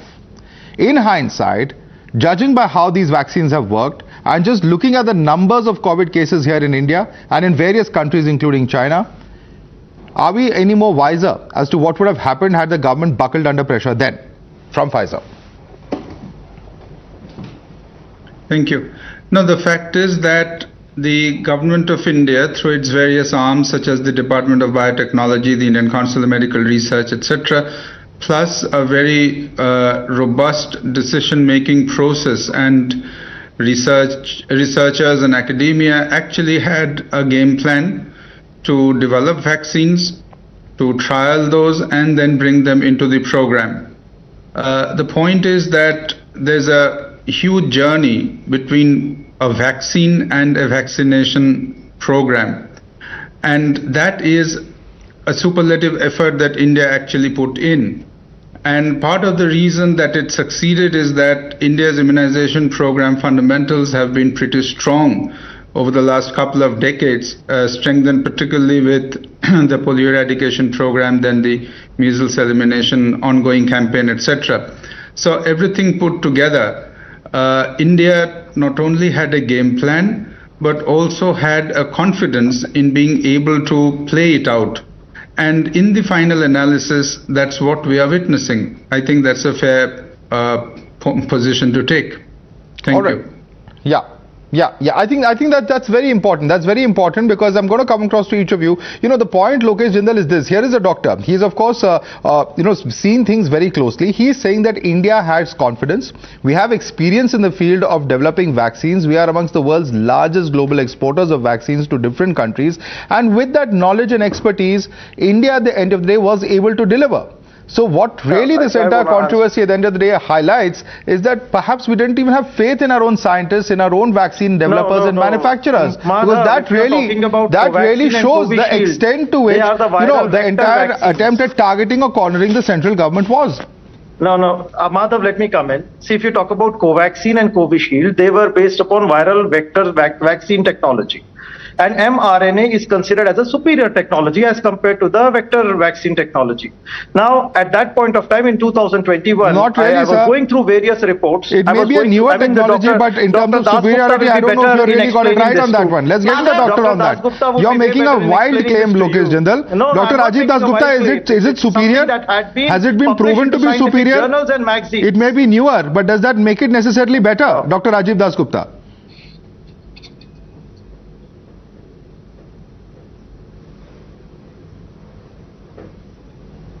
Dr. Dasgupta, if you can hear me, sir, question for you. I think we lost that line there, Dr. Dasgupta. All right, question. Let Sanju Verma come in on that. Sanju Verma, this were mRNA vaccines. There are better technology. That's why we were pushing for them, says Lokesh Jindal. Please respond to him. You know, Madhav, neither is Lokesh Jindal a medical expert, nor am I. But, basic common sense suggests that there is first a pre-clinical trial phase where a potential vaccine is tested on animals. If it triggers a certain immune response, then it is tested on humans, and you have three phases: phase 1, phase 2 and phase 3 of the clinical trials. Then you have the emergency approval. Then you have an approval by the DGCA. Then you have an approval from the World Health Organization. So people like Jairam Ramesh or Manish Tiwari or Shashi Tharoor, who are no medical experts, but all of them tweeted in April 2021 saying a similar thing in their tweets. They said the Modi government is setting a dangerous precedent by giving approval to Covaxin. The Modi government is treating Indians like guinea pigs. This is the shameful statement made by senior Congress leaders, all speaking in the same tone and the same voice. So let me tell them, today, the world's largest vaccination drive, the world's fastest vaccination drive, the fact that today our active caseload is 0.01%, the fact that today our recovery rate is 99%, the fact that today we have delivered close to over 221 crore vaccine doses in the shortest possible time, the fact that today the average death rate or fatality in India is 1 death a day. Do you know how many it is in US even today? 500 people are dying every day in the US. And if you scale up the US population to India's size, then actually the death rate in the US is 2,100 people dying per day. And do you know what the death rate is in China? Because I remember at the peak of COVID second wave, everybody said, oh my God, the Modi government should take a lesson or two from China. Look how brilliantly they managed COVID. Today, it is said more than 9,000 people in China are dying every single day. Well, absolutely. Be it Antonio Guterres of the United Nations, be it Bill Gates, be it Geeta Gopinath of the IMF, be it David Malpass, the head of World Bank, or for that matter, absolutely. Be it Kristalina There's no two ways about it. There's no two ways about it. And Lokesh, I'm coming to you. Let me bring in others as well. Many hands going up. I see Kamlesh Chaudhary's hand going up as well. 1 minute. I just need 1 minute. Yeah. See, there is a report that is published by the PLOS on 17th of May 2022. It clearly stated that those vaccines that are made on the basis of mRNA technology, they fare far better than that of the viral vector vaccine that is the traditional vaccine. One by one. Let's one second, Lokesh Jindal, come back to that point. Sanju Verma, let me just bring in Dr. Rajiv Dasgupta, because I think Lokesh Jindal once again wants to reiterate a point which is, I think, empirical evidence is quite to the contrary of what you're saying, Lokesh Jindal. But let me bring in Rajiv Dasgupta. Rajiv Dasgupta, after all that has happened with Pfizer, you have Lokesh Jindal who still says that mRNA is superior. Is that borne out by any scientific evidence at all? Well, when Pfizer developed these vaccines, the mRNA did and mRNA vaccines in principle does have a superiority aspect to it. Also the fact that the US heavily invested in these very early on. Also the fact that the genomics of the organisms today are available absolutely early on. So the whole vaccine development game has changed. But what we have seen with development of the COVID vaccines, and this is across the world, this is not about just India or the US, that nearly 300 different vaccines have been in stages of development and trial and so on and so forth. The point is that this is a pandemic on a global scale. Every country, every scientist, everyone in this field had made superlative efforts to the best of their abilities. However, choosing a vaccine, bringing it into the program of a country of such dimensions, of such diversity, that is a reasoned choice, and that's something we have to grant to not just the government but its advisory bodies and its constituent scientific and research arms. Right. Let me bring in Kamruzaman Chaudhary on that note. Kamruzaman Chaudhary, let me just quickly quote in... Yeah, I'm coming to you. Sanju, I'm coming to you just 1 second. Let me just quickly quote him what Mr. P. Chidambaram said, because this is actually at the heart of the debate, the political fight that we've seen take place today on Twitter. And very specifically, Kamruzaman Chaudhary, just listen to me. You know, he says that we are left with only 2 vaccines thanks to the protectionist policy of the Modi government. Pfizer, Moderna and other WHO-approved vaccines are kept out of India on one pretext or the other, which is why we don't have enough vaccines to administer 2 doses to our 94 crore adult population. So this is a very, very significant charge coming from somebody who's been pretty much at the helm of government. This is Mr. P. Chidambaram talking here. Today, in hindsight, the efficacy of the vaccines, at least in terms of the cases that we are seeing today, at least it does appear to be that this vaccine has worked. Whereas we were indulging in all kinds of vaccine fear-mongering at that point of time, vaccine hesitancy also perhaps. Well, at the first point, let me just tell you that this debate is not about to cast aspersions on the scientists of the Pfizer company. They've done a tremendous work. Whether the vaccine worked to its expectations or not, that is a point of debate. But then I just want to bring the media, the panelist attention out here on the moot point and the root cause of the debate tonight on the I have a problem with that, sir. If they were trying to bully the government into giving them indemnity, for what? Which several governments did, and our government did not, then that government must be given credit for not doing that. Is that not something that we should actually be lauding today, sir? And are we not much the wiser after what's happening in the raging debate in European Parliament at Davos? What you've seen in front of you, what we have reported, what several have reported, is that not something that should open our eyes at least today, Mr. Kamruzaman Chaudhary? Madhav, can you give me that little bit of courtesy when you have invited me on your panel? I'm giving you the chance to respond. I just have a problem with one of the statements that you made, and I'm asking you to respond on that. Now the floor is yours. Debate the way. Now let me break it point by point, if you permit me. First and foremost, the media that was questioning the CEO of the Pfizer. This is a disclaimer. I am not a spokesperson of the Pfizer. But let me come to the more subjective matter of the debate today. When the Pfizer CEO was questioned about the efficacy of the vaccine, he did not reply anything. Now we have a minister of the Modi government who comes on record on Twitter and says that Pfizer wanted to arm twist the government on accepting its indemnity clause. Now, do you think that we are a government of the world's largest democracy, an elected government, remaining silent for the last 2.5 years? You know, they've done it in the United States, sir. They've got indemnity in the United States. It's a matter of public record. Mr. V.K. Paul has spoken on this. Government. No, Mr. V.K. Paul has said they wanted indemnity. It's there on record. Are you not aware? The issue being brought out by Mr. Chan. You know something, Madhav? Madhav, the moot point is that Chandrasekhar, the minister concerned, is a pathological liar. Where is he lied? I just read out to you what Mr. P. Chidambaram said. This is what Mr. Rahul Gandhi has said, that even though Pfizer has created a promising vaccine, the logistics for making it available to everyone need to be worked out. GOI has to define a vaccine distribution strategy and how it will reach every Indian. Where is it? Where he has taken the name of Mr. Rahul Gandhi and Mr. Chidambaram. Where is the lie here? Please explain to our viewers, where is the lie? That's why I called the entire cabinet is a bunch of pathological liars. Let me explain to that why I said that. Please explain to us. First and foremost, when we were facing the vaccine shortages, Covaxin was supposed to be a Modi vaccine. It was projected like that. Oh my God. God. Without the WHO emergency use approval. My God. We are back to square one. We just had a debate. We just were talking about creating vaccine hesitancy and Mr. Kamruzaman Chaudhary, you are back to using phrases like Modi vaccine. Banned vaccines now, right Mr. now. Kamruzaman Chaudhary, did you get vaccinated? Mr. Kamruzaman Chaudhary, let me ask you, did you get vaccinated? Covaxin. Did you get vaccinated, Mr. Kamruzaman Chaudhary?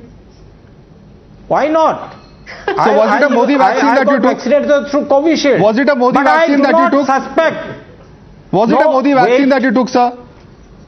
It was projected by Sanju Verma's party. Was it a Modi vaccine? That Covaxin was supposed to be a Modi vaccine. Sir, it was projected by Mr. Akhilesh Yadav of the Samajwadi Party. He called it a BJP vaccine. When we were facing shortages of I am amazed, Mr. Kamruzaman Chaudhary. The Modi government refused to give. I am amazed because this is the very charge that was being made by other opposition parties, and now you're putting the hat on Sanju Verma. Sanju Verma, please respond to him.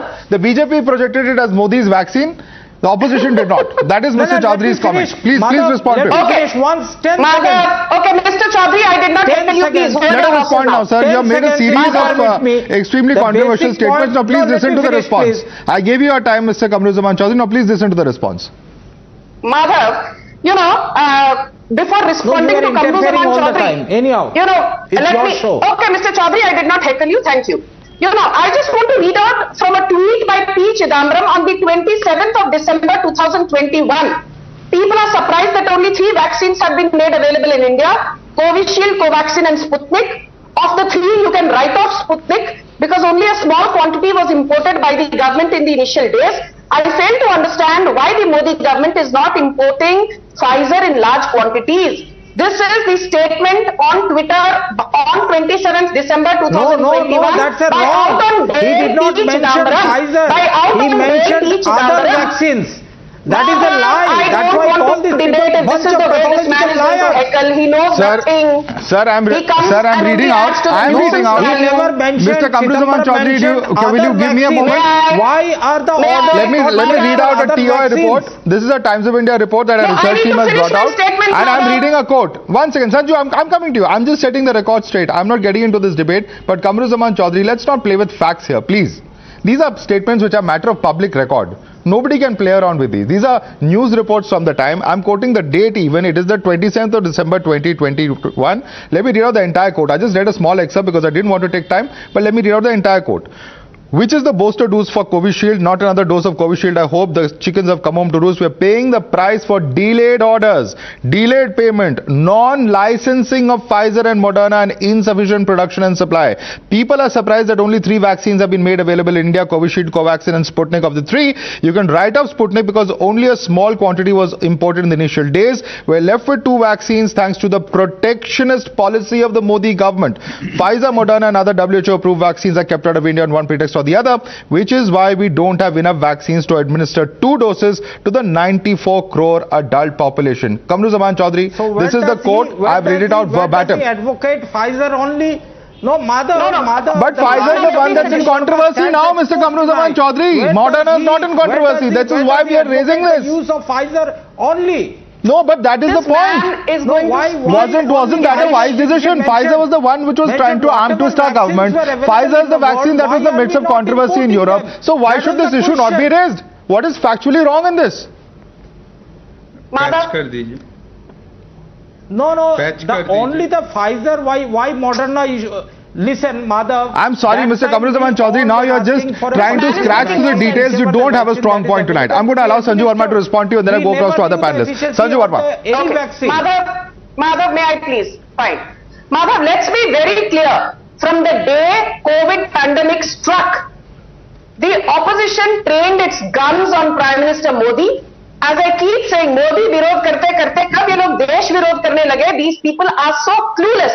And I'll tell you what. I remember at the peak of COVID second wave, I used to be there on your channel on Times Now every single day, and I said that, you know, by early 2022 or maybe late 2021, the entire adult population of India of 94 crore people will be fully vaccinated. And in 18 months, a country of 140 crore people with 94 crore adults carried out the world's largest and world's fastest vaccination drive in flat 18 months. What did Bhupesh Baghel of Chhattisgarh say? मैं Covaxin नहीं लगाऊंगा. He said ये तो BJP की vaccine है. Okay. What did Ashok Gehlot say? He also showed reluctance. Rajasthan had the highest vaccine wastage rate. Which state? In fact, Arvind Kejriwal and several other leaders, and there were several national leaders who in fact tried to say that they would themselves negotiate. Shadu Verma, let me come in now and bring in Huda Zariwala, because Huda Zariwala, Mr. Kejriwal was amongst those leaders who said that give us permission, we'll go and deal with these companies, and then of course all these leaders had to beat a very hasty retreat. And what did Mr. Kejriwal say? I'm just quoting verbatim from what he said. Please respond to this. He says that we need vaccines. Center talked to Moderna. Pfizer completed negotiations within 2-3 days. Why can't it talk again to companies and complete negotiations in 3-4 days? Why is it not being done urgently? Bharat Biotech, which is manufacturing Covaxin, is willing to share its formula with everyone. And so many companies can produce Covaxin. Of them, Bharat Biotech has struck a deal with only so many companies. The question that we are raising is this, that at that point of time, pressure was being built up by even Mr. Kejriwal. It's not just about the Congress party. There were several political leaders in their whatever interest of politics or what have you, or showing the center in bad light. I'm not going to get into the reasons for it, but the point is that pressure was being built on to bring the Pfizer vaccine in. And look at what's happened in Europe. Look at what's happening globally. The controversy surrounding Pfizer. Well, good evening, Madhavji. Before I quote, on what the Arvind Kejriwal government was trying to do, let's not forget this is the BJP, which was only trying to export the vaccines. I mean, in fact, it was an official statement by the BJP that 84% COVID vaccines were exported as part of commercial licensing liabilities. So to begin with, BJP was never really concerned about the tons of people in India to be vaccinated at the earliest possible. I mean, this is the same government that was, all out sending vaccinations to other neighboring countries. And then later, way later during the stages, the government, after, a lot of pressure from the opposition, from the media, from other such sources, realized that no, it is the Indian government, our people, our population that needs to be vaccinated. So let us not forget that BJP was more concerned on, building up their bank balances, or building up the, filling their own pockets. That doesn't answer the question I asked you. That does not answer the question I asked you, Huda Zariwala. But I'm going to allow Karan Verma to respond to that. One by one, please. I'm going to allow panelists who have not yet spoken. Karan Verma, is that borne out by fact that the center was allowing for... Huda Zariwala, you made a point. Listening to the response now. Karan Verma, the question from Huda Zariwala is this, that the center was more worried about fulfilling international commitments than vaccinating the citizens of India. That's a direct charge that opposition had made then as well, and that's a charge that's being repeated today. Please respond to that. We can always, hindsight is 2020, we can always say that the vaccine program could have begun faster, could have gotten off the heels quicker. But what did Arvind Kejriwal do at that time? Madhav, do you remember? Give the formula to everyone. He was treating this as a formula. I mean, the heights of carelessness by the opposition with their rhetoric at that time, and imagine being Narendra Modi at that time. He showed nerves of steel when everyone, and including Pfizer, Moderna, they were all trying to bully. They refused bridge trials first. First they refused bridge trials, then they wanted indemnity clauses. I mean, heights of bullying by the pharma companies. Let me complete. Please let me complete. Madhav, the problem with us I'm coming to you. Let him respond. I'm coming to you. I'm coming to you, Huda Zariwala. I'm coming to you. Let him respond. Every time there is a pandemic, we become microbiologists. And every time there is a Joshi Mart, we become environmentalists. The truth of the matter is, hashtag died suddenly. You will see today the far-reaching effects that mRNA vaccines, which my good friend Lokesh was advocating, it is having some serious consequences as far as myocarditis is concerned. Today the fact is that Covaxin has had 1/30th the side effects that mRNA vaccines have had, and that was always feared. Pfizer always knew that this can happen, which is why they wanted the indemnity clause. Their intention was flawed.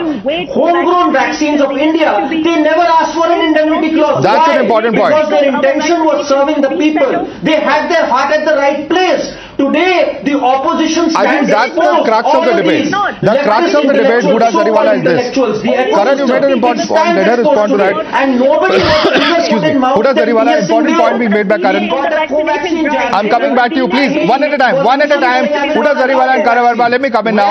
I'm going to ask a question. Karan, you made a very important point. I want Huda to respond to this point. Huda Zariwala, end of the day, the question and the moot point is this. I think at the root of this entire debate is the question of indemnity. Here is a foreign company that wanted to come into India to sell its vaccines that we don't even know at what price they wanted to sell to India, but they wanted something that even Indian companies had not been granted by the government of India, and that is the clause of indemnity. What would have happened if, say, there were serious health side effects on citizens of India? God forbid that had happened if Pfizer had been administered to them. We wouldn't even have been able to take legal action. At least that's something that we were not reduced to. But then do you really think that the credit goes entirely to the central or the BJP government? No, I mean, then who does it go to? They were only Then who does it go to? They were only concerned about filling their pockets. If they were Who does it go to, madam? the citizens of India. Please tell us who it goes to. Concerned about filling their pockets. You saying this credit does not go to the center. Who took the decision? If they were, Did Mr. Kejriwal take the decision? Did Ms. Mamata Banerjee take the decision? Did Mr. Pinarayi Vijayan take the decision? They're not in a position to take the decision. I agree. But I am amazed at this argument. So you give the credit to the Prime Minister. Did the Prime Minister hold back on the indemnity clause because he was aware of the repercussions? Absolutely not. Do you really think that the BJP government... What else does indemnity mean? Ma'am, what do you understand by indemnity? Please tell me. What do you understand by indemnity? One second. No, what do you understand by indemnity? What else does it do? I obviously have an excessive understanding of how the indemnity clause works, but let's not forget that the BJP government did not have its heart at the right place. They were more concerned about filling their pockets. The Serum Institute was given the charge of making the vaccinations available to the citizens of India, and we all saw how that ended. So let us not forget that this story has come now to the absolute debate with no data. Madam, are you aware of how many vaccinations have happened in India? Are you aware, Huda Zariwala, that India is a country that by a mile has vaccinated more citizens than any other country? Yes. And when did Look at what's happening in China, where a fake vaccine was certified by the WHO and citizens are still reeling under the side effects of it, Huda Zariwala. What is the issue here? Do you really think that we took on to the vaccination? I want to bring in Dr. Rajiv Dasgupta because there are too many facts that are still under dispute, Dr. Rajiv Dasgupta. It's mind-boggling to see Dr. Rajiv Dasgupta. Yeah, I'm coming to you. Sanjay, I just want the doctor to come in because he has a medical perspective. All right, I think we've lost that line with Dr. Dasgupta. Sanjay Verma, your response. Okay. Madhav, I believe that numbers never lie. I will just give you some data which shows how the Modi government, especially I applaud Prime Minister Narendra Modi for doing what he did, despite the entire left-wing academia, media, big pharma, training their guns at him. Let me tell you, how much is the population of Delhi? About 2.3 crore.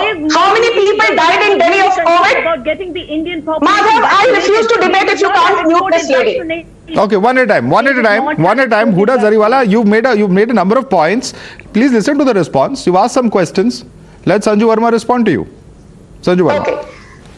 What is the population of Delhi? About 2.3 crore people. The deaths in Delhi, 71,570. And health is a state subject. What is the population of Uttar Pradesh? More than 22 crore people. Number of deaths, 23,634. What is the population of Kerala? About 3.5 crore. Number of deaths, again more than 77,000. What is the population of Maharashtra? Population population of Maharashtra is roughly 10 crore. And that time Congress was ruling along with Shiv Sena and NCP. Okay. You know, how many people died in Maharashtra?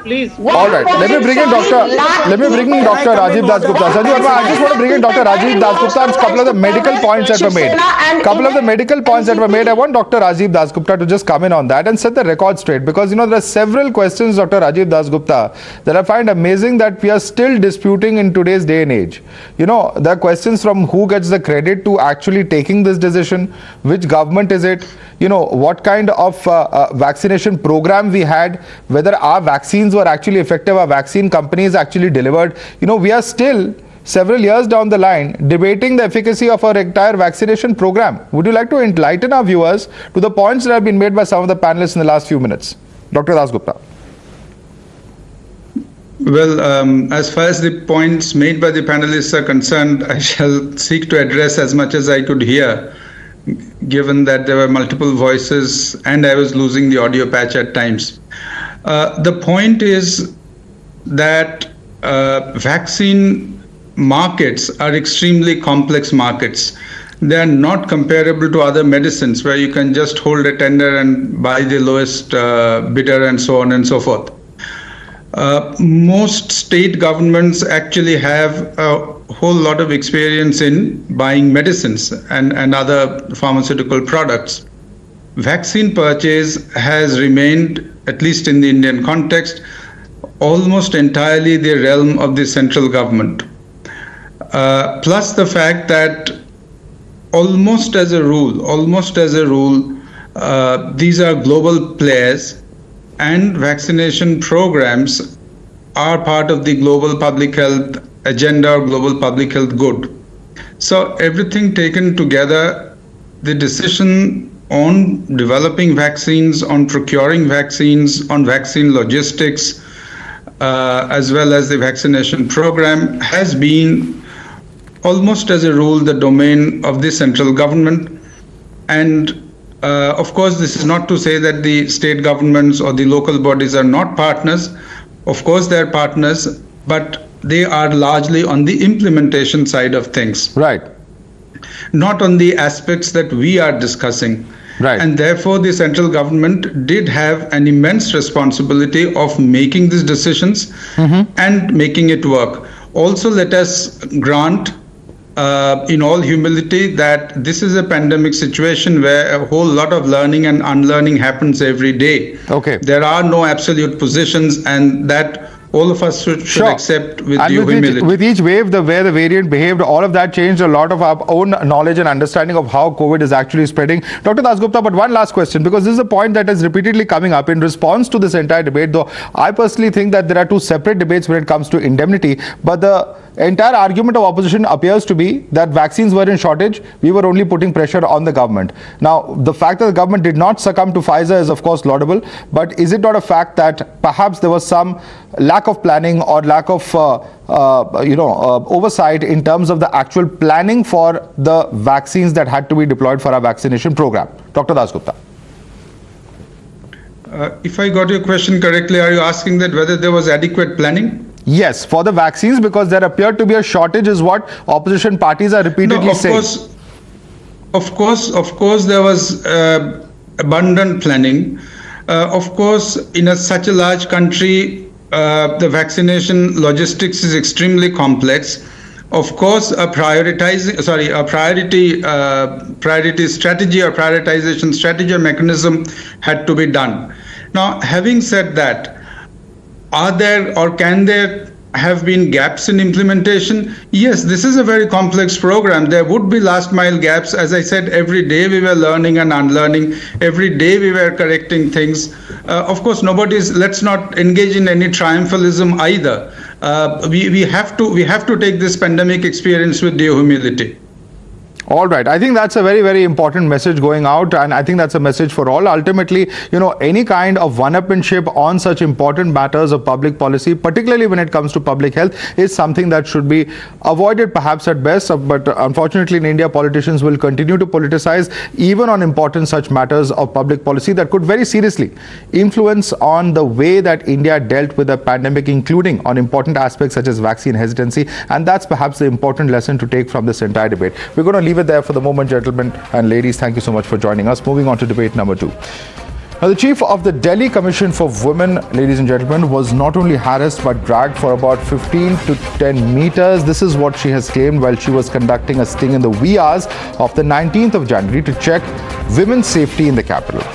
Now, during this sting, the claim of Swati Maliwal is that her arm got caught in the window of a car being driven by an inebriated man. An FIR has been filed and the accused has been arrested, but this has given rise to a massive political storm, with the BJP in fact questioning the statements and saying that it's not borne out by the video. Now, if we look at what transpired on the 19th of January, in fact, Times Now couldn't verify the authenticity of this video, but the BJP says the claims of Swati Maliwal are not adding up.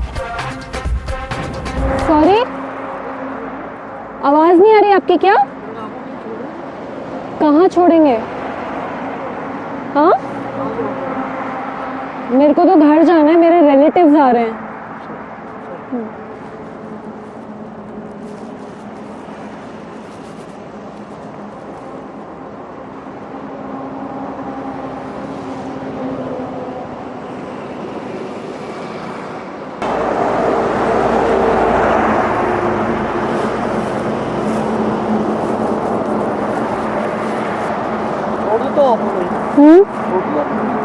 अभी आप ही थे ना?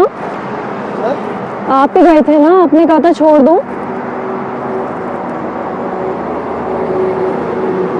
कहाँ छोड़ोगे? अभी तो बात हुई थी, आपको मैंने बताया था ना, रिलेटिव्स हैं मेरे, आ रहे हैं।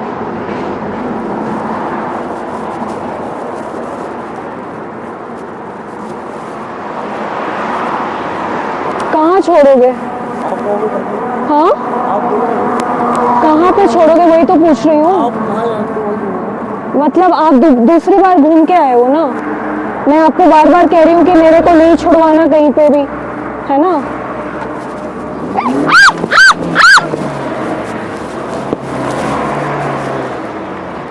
Now, calling the sting stage, the BJP went after Kejriwal and the Aam Aadmi Party, alleging that the arrested accused is linked to AAP MLA Paresh Jarwal.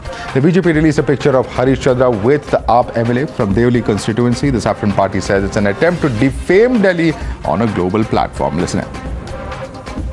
ये है प्रकाश जरवाल। ये प्रकाश जरवाल आम आदमी पार्टी के विधायक हैं दिल्ली के। और थोड़ा इसको जैसे ही खोलिए, ये है हरीश। ये वही हरीश है जो कार चला रहा था। निकलता क्या है कि ये तो आम आदमी पार्टी के विधायक का साथी है। ये पूरी घटना एक फर्जी स्टिंग की तरह है जो एक निजी चैनल के साथ मिलकर के किया गया है, और ये दिल्ली को स्तब्ध करने वाली है। जिनके ऊपर दिल्ली की जिम्मेदारी है, जिन लोगों को दिल्ली ने चुना है, वो दिल्ली को ये कौन सी तस्वीर दिखाना था। हम ये नहीं कह रहे हैं कि ऐसी घटना नहीं हो सकती या नहीं हुई है, मगर ये फर्जी स्टिंग करने की आवश्यकता क्यों पड़ी?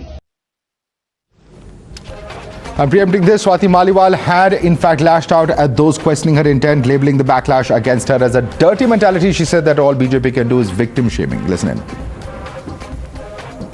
48 hours, this is rubbish. Immediately the moment the incident happened, I called up 112 number within 5 minutes. And in fact, in the first 2 calls, it got disconnected. It was not being connected. And I stopped the vehicle, which was patrolling the area. I informed them. I took action. I got an FIR registered. I got the person arrested. I don't want to talk about such trolls who end up just shaming the victim. See, I see it on a daily basis. Whenever a victim raises a complaint, this is exactly what happens. You're watching the News Hour at 9. Debate number 2 on Times Now. Super Prime Time.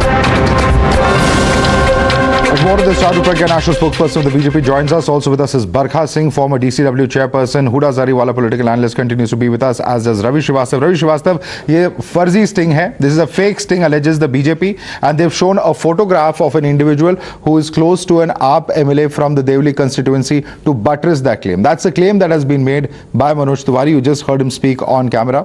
Your response to that? Mother, first of all, even if that person is seen with an AAP MLA, let this gentleman be hanged. I have no love and affection for him. And the party has got no sympathy for this kind of persons. Now, second thing, Swati Maliwal is very active and she has been doing a number of social work for the women's safety, for prostitution, for trafficking of the girls, many things in Delhi for last so many years. And I think she is the only women commission officer across the country who is most active. And as far as this sting is concerned, I think one rival channel had put up all its 11 anchors on the road from 12 o'clock to 3 o'clock in the morning after the Anjali case. In Anjali case, straightway a BJP leader was involved. And that's the point, that the BJP first starts the victim shaming. They will start looking, Anjali had drunk, Anjali had booked a room with the OYO, Anjali had done this, and all that they will go first. Swati Maliwal had an intention. What intention she had? Let's bring in another. She was only looking Let's for bring in another former chairman of the Delhi Commission for Women. You've made a number of points there. Barkha Shukla Singh, is it a fact that Swati Maliwal, Vivek Srivastava says, is one of the most active women commission chairpersons in the entire country? She's only doing a job. The BJP is engaging in victim shaming even in this instant case that has been the charge of the Aam Aadmi Party. Please respond to him.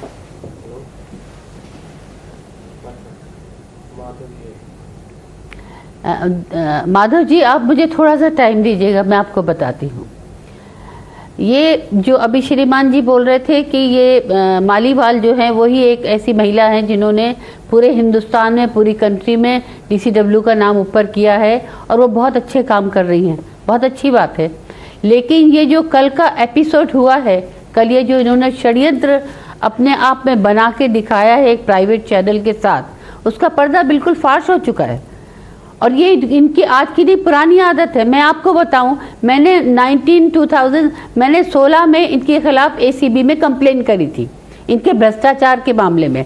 उसका इनको court ने इनके ऊपर notice issue किया हुआ है और वो सारे मीडिया को, सारी जगह, सब जगह आ चुका है। अब ये अपनी इज्जत बचाने के लिए, अपना मुंह बचाने के लिए ये इन्होंने इस तरह के ड्रामे शुरू किए हैं। वरना रात के 3 बजे आप एक प्राइवेट निजी चैनल को साथ में लेके आप वहां पे जा रही हैं और एम्स जैसी जगह जहां 24 घंटे भीड़ होती है। Let her make a point, sir. Sir, you made a point. Nobody stop you, please. Ravi Srivastava, let her speak. I don't want a shouting match. It's a very sensitive issue. एक minute मेरी बात सुन लीजिए। I just want to come in now. Please just listen to me. आप मेरी बात सुन लीजिए, मेरी बात सुन लीजिए। अगर इनको कोई घसीट के ले जाता है तो उनके हाथ में, पैर में कहीं कुछ ना कुछ तो चोट आई होगी। और वो एमएलए, वो इनकी पार्टी का अपना सदस्य है, इनकी पार्टी के, आम आदमी पार्टी। ये देखिए, ये देखिए, ओके, ये हैं रवि श्रीवास्तव, एमएलए साहब हैं और ये उनका कार्यकर्ता है। The Ravi Srivastava, the allegation is that there is some kind तो ये of सारी साबजी सोची साजिश है, सोची समझी साजिश है, सोची समझी साजिश है। Hooda Jariwala, you want to respond to that? सोची समझी साजिश है, says Barkha Singh. जनता को शर्म Madhav ji, may I respond? May I come in? Madhav ji, the simple fact that this is another lady on your panel which is degrading another lady as far as her intent is concerned, I mean, this is highly shocking. I mean, we are talking about a state like Delhi where just few days ago, we've all seen how the Anjali case and the aspects that came up rolled into the whole story. And we have not yet reached any verdict on that story. I mean, it is still under discussion. The media trial is what triggered the police to actually, in fact, take action. Okay. So the Delhi police is still very much under the radar of questioning. It has such a questionable role in the safety and security of women. So what are you Let me just quickly bring in, there's a tweet coming in, there's a very quick quick tweet coming in. Before I go across to Charu Pragya, this is what Prakash Jarwal, MLA, has said. He has responded on Twitter, and I'm just very quickly going to read out from that tweet. He says, Manoj Tiwari, he's tagged him on Twitter, says, जी जब आप महिला आयोग अध्यक्ष दिल्ली की सड़क पर सुरक्षित नहीं है, दिल्ली पुलिस को बचाने के लिए आप फोटो का सहारा ले रहे हैं. Delhi police, and is also tag the lieutenant governor Delhi साहब, के अधीन है.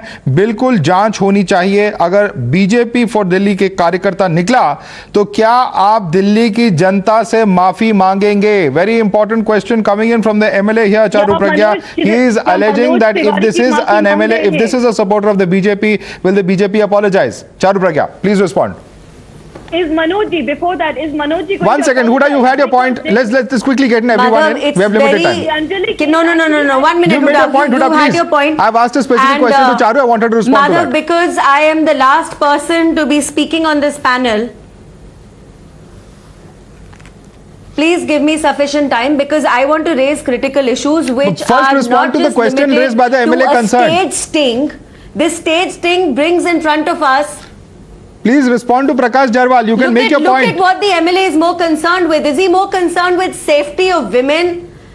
Is he more concerned with safety of women? Is he more concerned with the concerned person being a AAP Karyakarta? Or is he most concerned with framing BJP no matter what happens? And Madhav, I am raising critical issues here which go beyond the sting which Swati tried to stage here. Point number 1, women's security is critical in our capital. We all know that. But what is equally critical is women falsely framing men. Many times it happens that women in a position of privilege or power think they can get away, because the truth is so many of the laws that we have in this country favor women, and they should, because women have been given the short end of the stick for so long. But shouldn't there be stricter action against women who are falsely framing men? And we need to think about this. Swati comes from a place of privilege, a place of power. She occupies a powerful chair in Delhi today, and what is she using that for? Okay. 1, defaming Delhi police. 2, putting the fear of God in the good men who stop on roads to help people. And 3, reminding people that there are women like her out there who misuse the law to put men down. And does Swati want to address these issues and talk about them? Okay, let me bring in Ravi Srivastava. Ravi Srivastava, very serious charges that unfortunate politics being played out on a key issue of women's safety and security in Delhi, which is a very important burning issue here in the national capital. Ravi Srivastava, please respond to that. Issues, even though you've been slapped with a video. Madhav, Delhi police has got a dubious distinction of supporting only the culprit. That's the problem. And their investigation is so shoddy that even courts have given a remark on that. On Delhi riot case, the court has written clearly that Delhi police cannot be held to be the norm today. Even I'm sorry, if you're going back to the Delhi riot case, then you need to bring in all the AAP 20 seconds to Barkha Singh. Barkha Singh, quick response. Barkha Singh, Delhi police को blame कर रहे हैं रवि श्रीवास्तव. उनको कहना है पास track record साफ दर्शाता क्या करती दिल्ली पुलिस. जवाब दीजिए 20 सेकंड में. प्लीज मैं 1 मिनट आपसे बात कहना चाहती हूँ कि जब इन लोगों ने ये वादा किया था निर्भया कांड में कि हम आएंगे तो महिला सुरक्षा हम खुद देखेंगे, तब से अब पुलिस पे इतना बर्ताव आया है. पुलिस काम कर रही है. अगर आप पुलिस को इस तरह से डिफेंड करेंगी तो पुलिस कैसे काम करेगी? आप खुद से कमीशन में औरतें जाती हैं तो आप उनको पुलिस के पास भेज देती हैं. जब आपको पुलिस को बदनाम करना है तो आप खड़ी होकर सड़क पे पुलिस को बदनाम कर रही हैं. This is of course a very important issue. Charu Pragya, Barkha Singh, Huda Zariwala, and Ravi Srivastava, I'd like to thank all of you for joining us. But I must say this at the end of this debate, this entire political fight over women's safety in Delhi, I'm not going to say that any political party has covered itself in glory here today, because this is an issue on which parties should actually be working together to resolve the issue, not bickering over petty politics and point scoring. That's the message that I think citizens of Delhi would be feeling extremely disgusted by this entire controversy, because this is certainly not what citizens expect from a city that has seen heinous incidents like Nirbhaya in the past. We'll have to leave it there for the moment, ladies and gentlemen. Thank you so much for joining us. The News Hour at 9 will be right back after the break.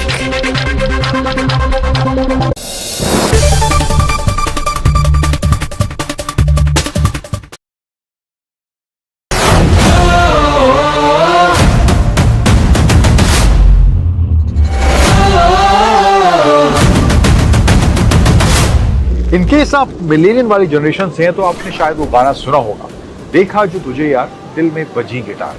सो कुछ ऐसे अगर आप mood में हैं तो यहाँ पे ये गिटार की स्ट्रिंग्स टाइप दी गई हैं, एग्जैक्टली स्ट्रिंग्स नहीं है बट ऐसे कुछ मूड में है तो आप इनका इस्तेमाल उस समय जरूर कर सकते हैं। अब आप समझ गए होंगे कि गाड़ी कौन सी है, हाल ही में इसका लॉन्च हुआ था। ये है BYD की Atto 3 और क्या परफॉर्मेंस, क्या रेंज, क्या डिजाइन, क्या फीचर्स BYD अपने इस इलेक्ट्रिक व्हीकल में दे रहा है, उन सभी के बारे में मैं आपसे बात करने वाला हूं इस वीडियो में। और वीडियो के अंत में हमेशा की तरह बात करेंगे 3 धांसू और 3 नॉट सो धांसू एलिमेंट्स मुझे क्या लगे इस BYD Atto 3 के बारे में। तो चलिए शुरुआत करते हैं।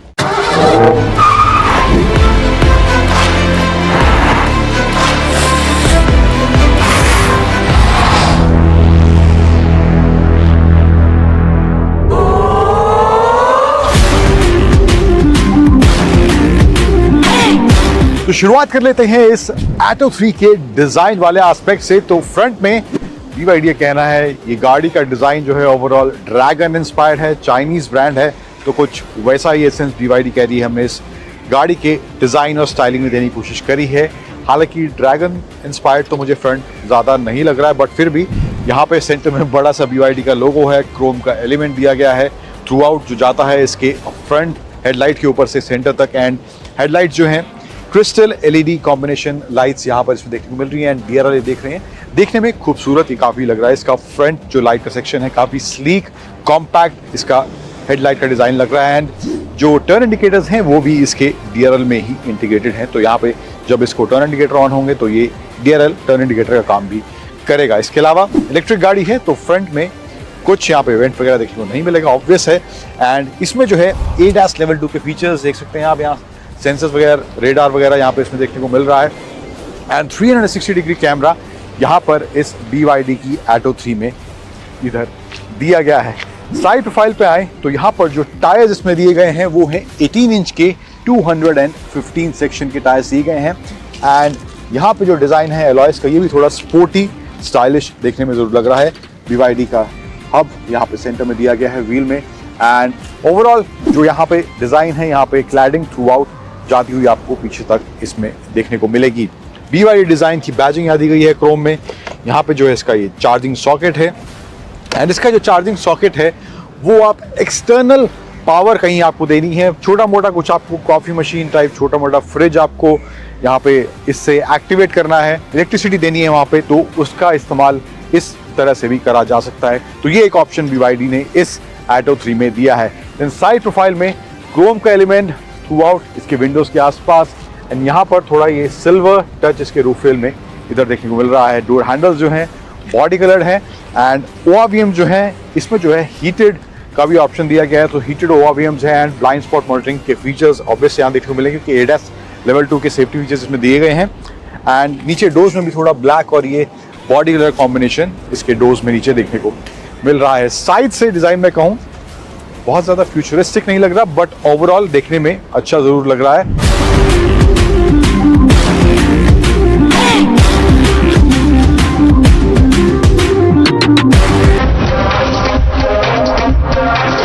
You're watching the News Hour at 9.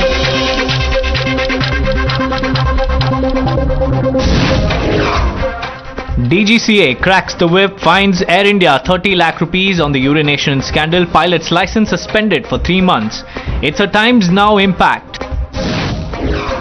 In the backdrop of Besharam Rang Rao, UPCers form a 10-member Dharam censor board to keep an eye on films that reportedly insult Hindu gods and sentiments.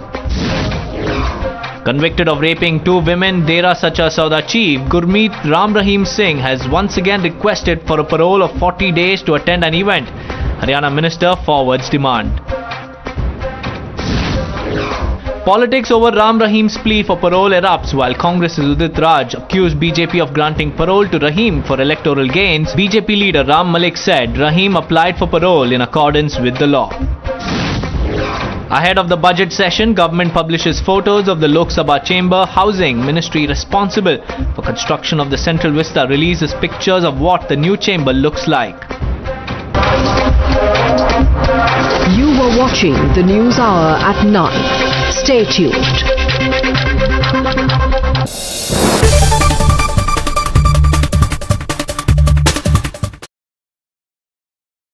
The smartphone category in India is anyway popular, right? उसमें भी जो 20 से 25 हजार वाले smartphones हैं वो और भी ज्यादा पॉपुलर हैं। शायद इसीलिए Infinix ने आज अपना 020 स्मार्टफोन लॉन्च कर दिया है।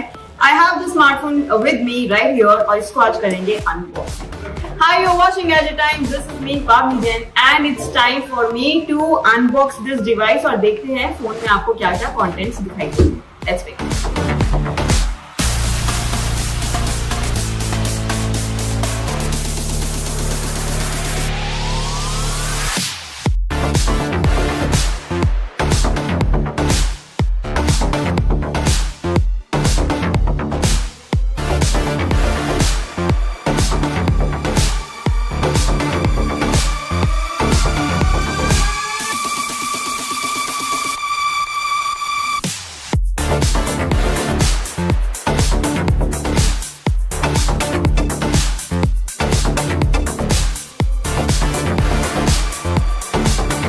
फोन अनबॉक्स हो चुका है। जैसे कि आपने देखा यहाँ पर स्टिकर उतारते हुए मैंने इसे थोड़ा सा गंद मचा दी। यहाँ पे स्टिकर ऑलरेडी दिखाई दे रहा है, बट इसको क्लीन करेंगे बाद में। अभी बात करेंगे स्मार्टफोन के बारे में। थोड़ा सा मुझे वेट इसका ज्यादा लग रहा है, वो यूज करने के बाद पता चलेगा कि ये कितना कंफर्टेबल है। Other than that you get 3 cameras at the back. इसको आपको मिलेगा स्क्वायरिश कैमरा मॉड्यूल के अंदर। The main camera is 108 megapixel और यही इसका यूएसपी है। सिर्फ बैक कैमरास की बात नहीं है बॉस, आपको फ्रंट कैमरा भी बहुत ही धांसू दिखाई दे रहा है। At least on the spec sheet use करने पे पता चलेगा कि कितना अच्छा है या नहीं अच्छा है। फ्रंट कैमरा जो इसका है वो आपको मिलता है 60 मेगापिक्सल का front shooter.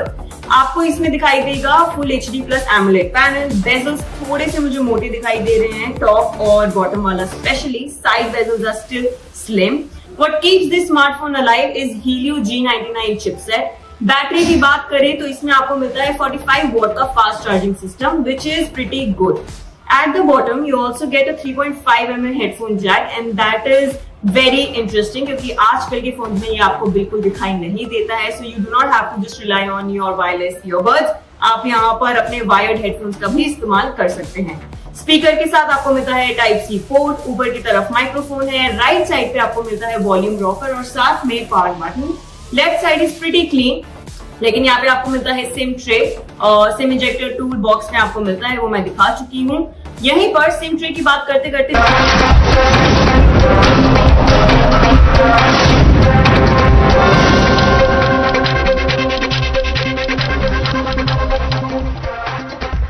Good evening and welcome. You're watching the News Hour Agenda. I'm Padmaja Joshi. The BBC documentary on the 2002 Gujarat riots continues to kick up a storm, with it being held up in India now as a fresh example of Islamophobia by the BJP and especially the then Gujarat Chief Minister Narendra Modi. The Congress today said that while the Prime Minister talks about Sabka Saath and advises his party to reach out to all communities, especially Muslims, the reality of this outreach has been laid bare by this 60-minute BBC documentary. However, now a complaint has been filed against India, the Modi question, by a lawyer who accuses the makers of trying to incite Muslims, not just in India, but across the world, and fan a religious divide. कल सुना देश के विश्वगुरु नरेंद्र मोदी जी येडियुरप्पा को बुला के बताया है मुसलमानों का उसको पूरा कॉन्फिडेंस में लेके काम करना है। यह ऐसा लगता है जो भूत भगवत गीता को प्रवचन दे रहा है, भगवत गीता के बारे में प्रवचन दे रहा है। और कल ही BBC 1 और 2 का रिपोर्ट बहुत साफ है। नरेंद्र मोदी जी जब गुजरात के मुख्यमंत्री थे, अल्पसंख्यकों के ऊपर जो हुआ है, 2000 लोगों का कत्ल हुआ है, वो सोली इसका कॉम्प्लिसेंट एटीट्यूड रिस्पॉन्सिबल है करके बहुत साफ BBC बोला है। This series is deliberate attempt to create hatred, disharmony between two communities, not only in India but around the world. Today I have filed a complaint with CP Delhi Police against BBC India for their attempt to create disharmony between two communities, and hopefully FIR should be lodged sooner. But because most people have not even watched the documentary, let me first begin by telling you what is the locus standi and contents of this 60-minute film. Other than talking to victims and witnesses of the riots, the main thrust of the documentary is actually on a report. In 2002, the British government ordered its own inquiry into the Gujarat violence. The documentary has Jack Straw, who was the then UK Foreign Secretary. In fact, he stayed the Foreign Secretary between 2001 and 2006, describing how they went about this inquiry. He says that the UK government sent a team to Gujarat to produce a report, and this report was then sent as a diplomatic cable. But here's the thing. The report itself and this entire process has been debunked by the man who was India's Foreign Secretary at that time. Kamal Sibbal, while speaking to Times Now, said that not only was this attempt at an inquiry an interference in India's affairs, but was also grossly off the mark and mischievous. The British government had absolutely no locus standi to conduct an inquiry or investigate something that is happening in a foreign country. This is gross interference in the internal affairs of other countries. If they wanted to get briefed, the right way to do diplomatically is either to ask their ambassador to come and speak at the right level, or call in the Indian High Commissioner in the UK and express their concerns, whatever they are, with regard to what is happening on the ground. But you do not interfere in a sovereign country. I got information that they had sent a diplomat on a fact-finding mission to Gujarat, and this was brought to my attention by one of our very friendly EU ambassadors. And he also told me that it was a very negative report on what had happened on the ground. And I took exception to that because the British diplomat had absolutely no right to go and do a on-the-spot investigation without first approaching the government to find out if they had concerns. I don't think we have to at all feel puzzled about the motivations of those who are behind this document. It's very clear. Why are they raking up all this issue 20 years after the events happened? So they are trying actually to build a certain narrative, and that narrative is a prolongation of what we have seen in the Western press in general. Now the question then is, if it is factually on thin ice and even the diplomatic inquiry is now being debunked, then what are the legs on which this BBC documentary is standing? It speaks in detail about 2002 riots and seems to reach a conclusion that the then Chief Minister Narendra Modi was in no uncertain terms responsible for it. Why and how has this conclusion been reached? And have the ghosts of 2002 been revived only to reignite and fan the narrative about Islamophobia under BJP and more specifically Narendra Modi? You're watching the News Hour at 10, debate number 1 on Times Now, Super Prime Time. Joining us on the show are Rishi Bagri, political analyst, Vivek Srivastav, Dr. Sumansi Raman, Ashutosh Mishra, and Danish Qureshi, all political analysts and senior journalists. But my first question is to Amjad Taha, who is a strategic political affairs expert and regional head of the British Centre for Middle East Studies and Research. Amjad Taha, in India, this documentary is being called an example of classic Islamophobia. How do you react? I think what's clear is India phobia. It's on display as a media attacks Indians' success. I think it's an absolute attack on Indian people, in addition to the attempting to defame Modi, the Prime Minister. The BBC documentary insults Indian vast diversity.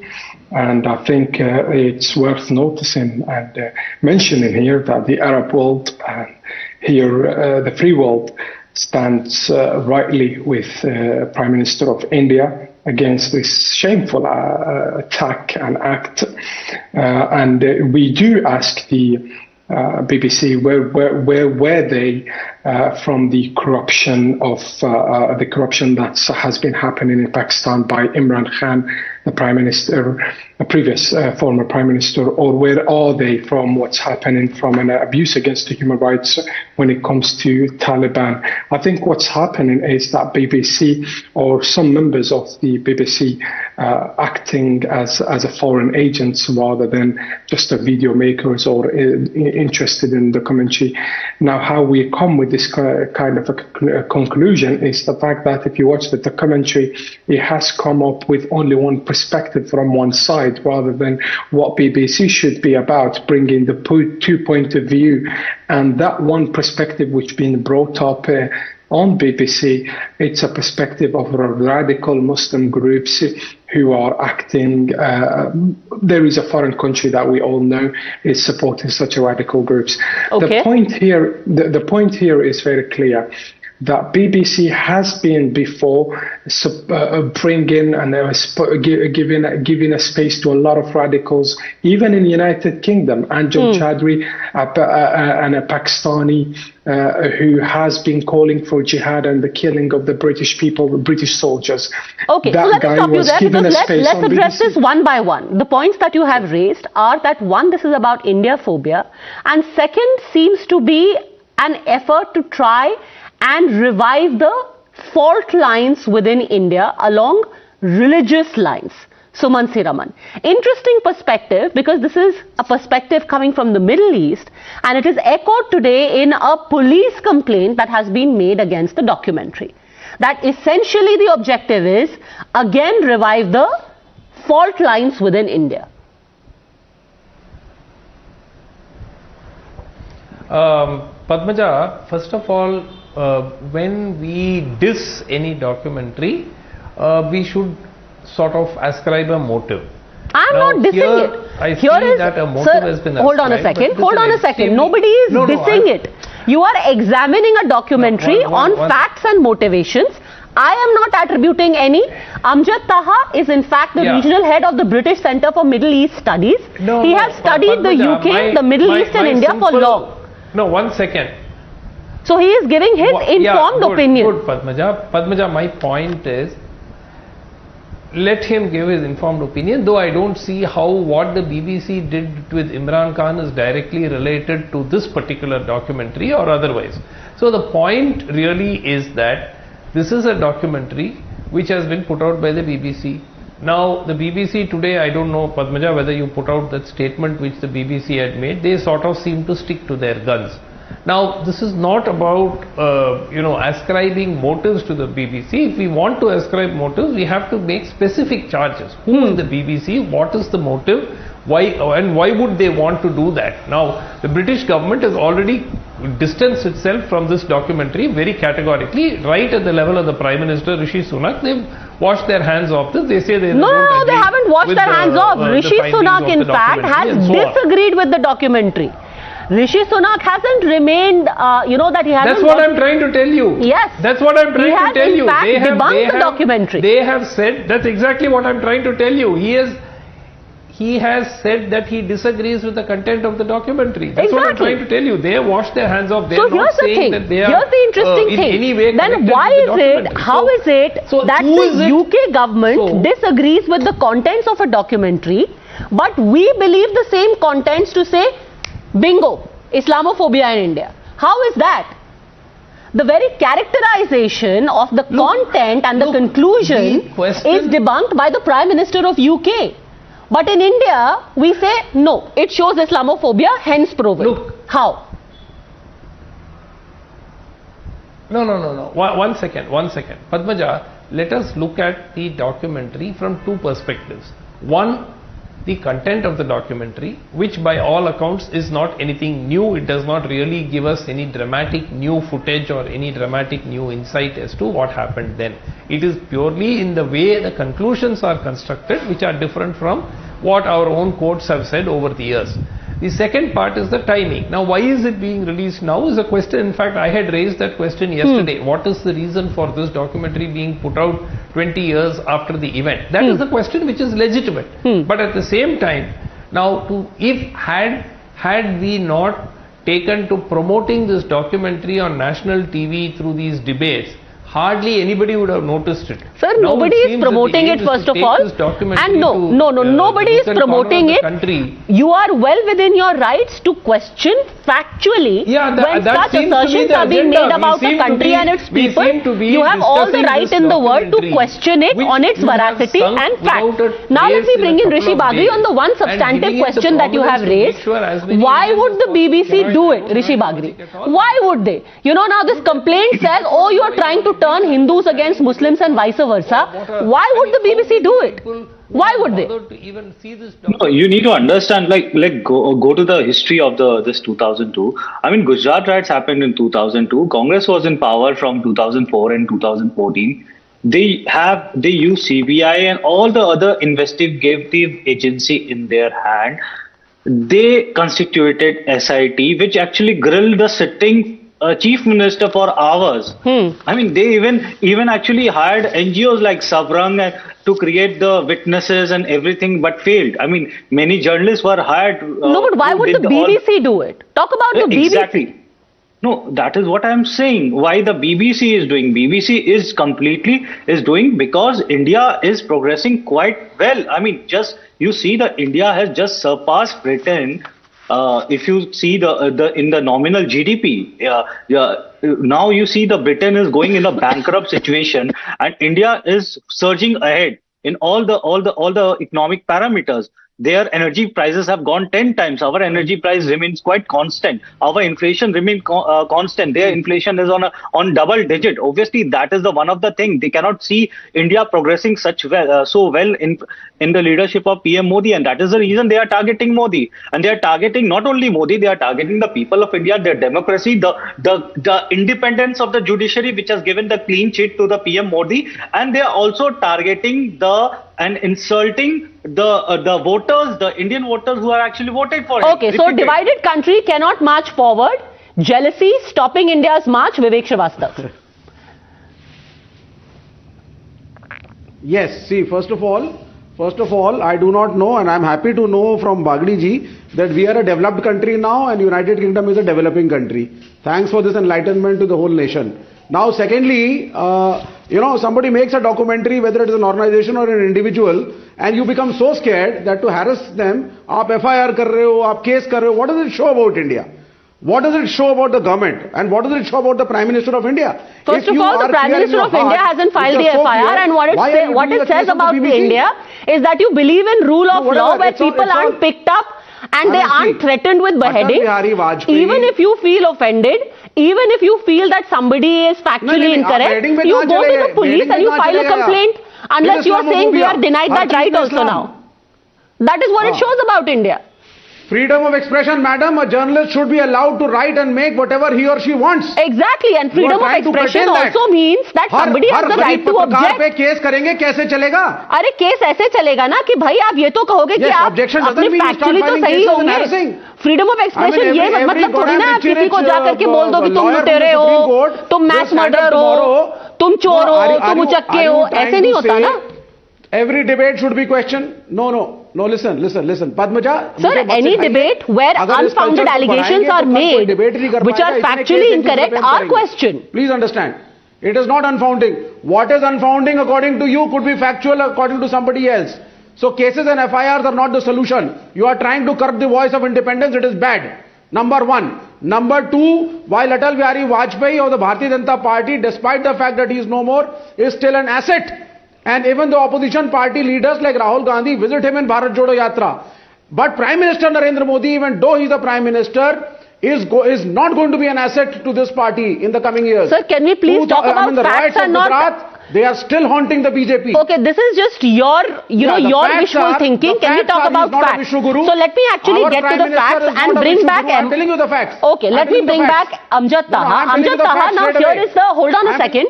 Here is the secret report that the documentary largely revolves around. The secret British report of 2002 says, and I quote, extent of violence much greater than reported. Widespread and systematic rape of Muslim women. Violence politically motivated. Aim was to purge Muslims from Hindu areas. Had Godhra not occurred, another pretext would have been found because the attack on train at Godhra was only a pretext. Now, based on this is what people in India are saying, that Islamophobia has been proven, hasn't it? Well, and this report has never come out earlier. Okay, let's talk about this. Let's make things very clear here. When it comes to BBC, I ask our Indian friends to go back to the cases that has been raised in Britain against BBC and how many of their cases has been either a fraud or misinformation.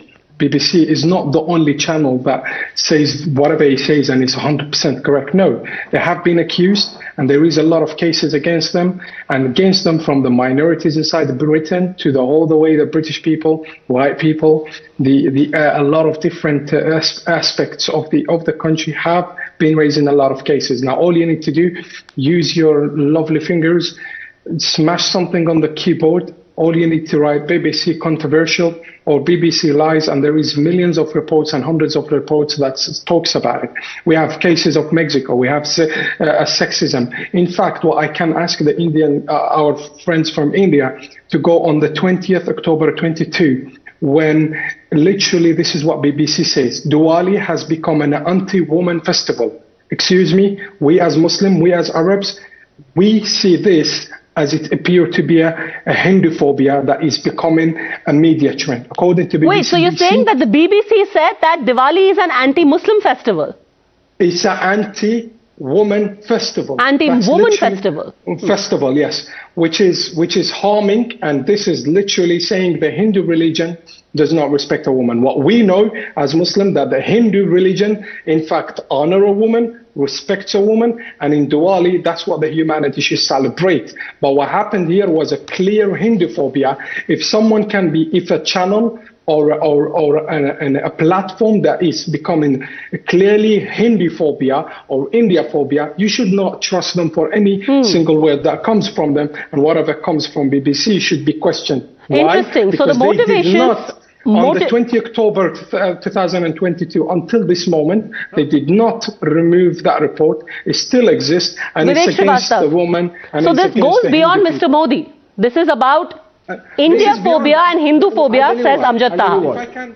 If I can add one comment, if I can add one there is absolutely, I mean, I'll be very clear. Teesta Stalwart is an Indian, Bilkis Bano is an Indian, Jafri is an Indian, and there were thousands of Muslims who were massacred in Gujarat, and that is the reality. Are you trying to tell me that the Gujarat riots never happened? Sir, that is not even the point of this documentary. The Gujarat riot happened, which is why people have been convicted for the Gujarat riots and are currently in jail.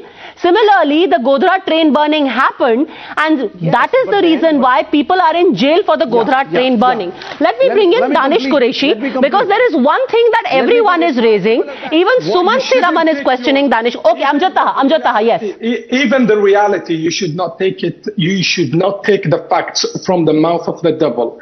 If you believe there is something happened, go ahead, find it, investigate it. There is a rule of law. We know, as there is 204 million Muslims have felt at home in India. It's for centuries that their heritage has preserved as Islamic values. We celebrate, and we always celebrate the diversity of India. There is a massacre.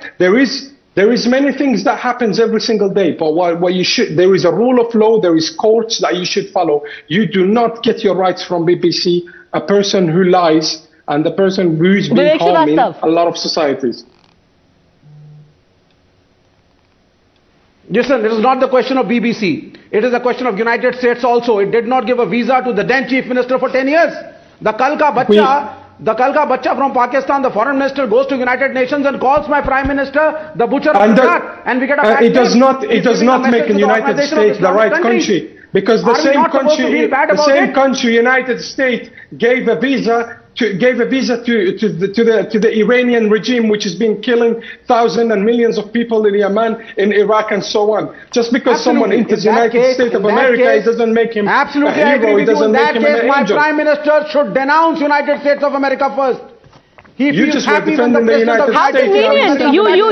You just quoted the United States denying a visa to Mr. Modi as the ultimate example of his guilt. And now you want the same Mr. Modi to denounce the United States. At least figure out which side you're on, Vivek Srivastava. As a typical communist, you are quite opportunist as well. Please, let me bring in Danish Qureshi at this point. Danish Qureshi, everyone, including even Sumansi Raman, is questioning the timing. What is the idea of bringing it up 1 year before the general elections in India? Same 2002 story, same Islamophobia, same butcher of Gujarat. Why? Why now? Padmaja, try to understand what was the fact. There are some questions which are unanswered till today from 2002, and that is the problem with BJPians is that they talk when Mr. Modi get clean sheet from the court. That is the rule of law. But if the same court says to rebuild all the religious places which have been destroyed or been demolished by rioters, till today no action has been taken by the state. At the time of when Mr. Modi was Chief Minister, that time also, and now they are Prime Minister, even then also. Second thing, we talk about the role of Prime Minister. Remember one thing, Bilkis Banu rapist recently got free from the jail. What was the ground? The rarest of the rarest matter, a woman Mr. Qureshi, again, we have discussed that, can you see and that? we have unequivocally said that was wrong. Right now, the issue is very, very narrow. This documentary is not talking about Bilkis Bano. No, hold on a second. I'm not allocating. This documentary is not talking about Best Bakery. This documentary is very narrow in its scope about Mr. Modi and the 2002 riots and whether there is culpability. So please, let's stick to that. Now, you mentioned facts. You said that, a lot of facts are ignored by the BJP. I will come to conclusion. Yeah. A lot of facts are ignored by the BJP, but here's what you are ignoring, and this documentary has also ignored. Multiple facts we put out over the last 48 hours. Now let me put out some more. The BBC, hold on a second, sir. Hold on a second. We've spoken of the sentencing, we've spoken of the arrests. The BBC, another point that it raises is about how the writers were given a free run, and it was done at the behest of the highest office, which is told to the BBC reporter by a colleague who spoke to an anonymous source. So it's third removed hearsay, point number one. Point number two, what this colleague's anonymous source did not tell her is the following. That during the post-Godhra riots, 4,247 cases have been filed. 26,974 arrests were made. 15,369 tear gas shells were fired at the rioters, sir, in the post-Godhra violence, and 5,540 rounds were fired by the Gujarat police in just the first 72 hours, and 101 rioters were shot dead by the same police led by Mr. Narendra Modi in the first 2 days itself. Danish Qureshi. All these facts are in public domain, but none of these facts are in the BBC documentary. Why?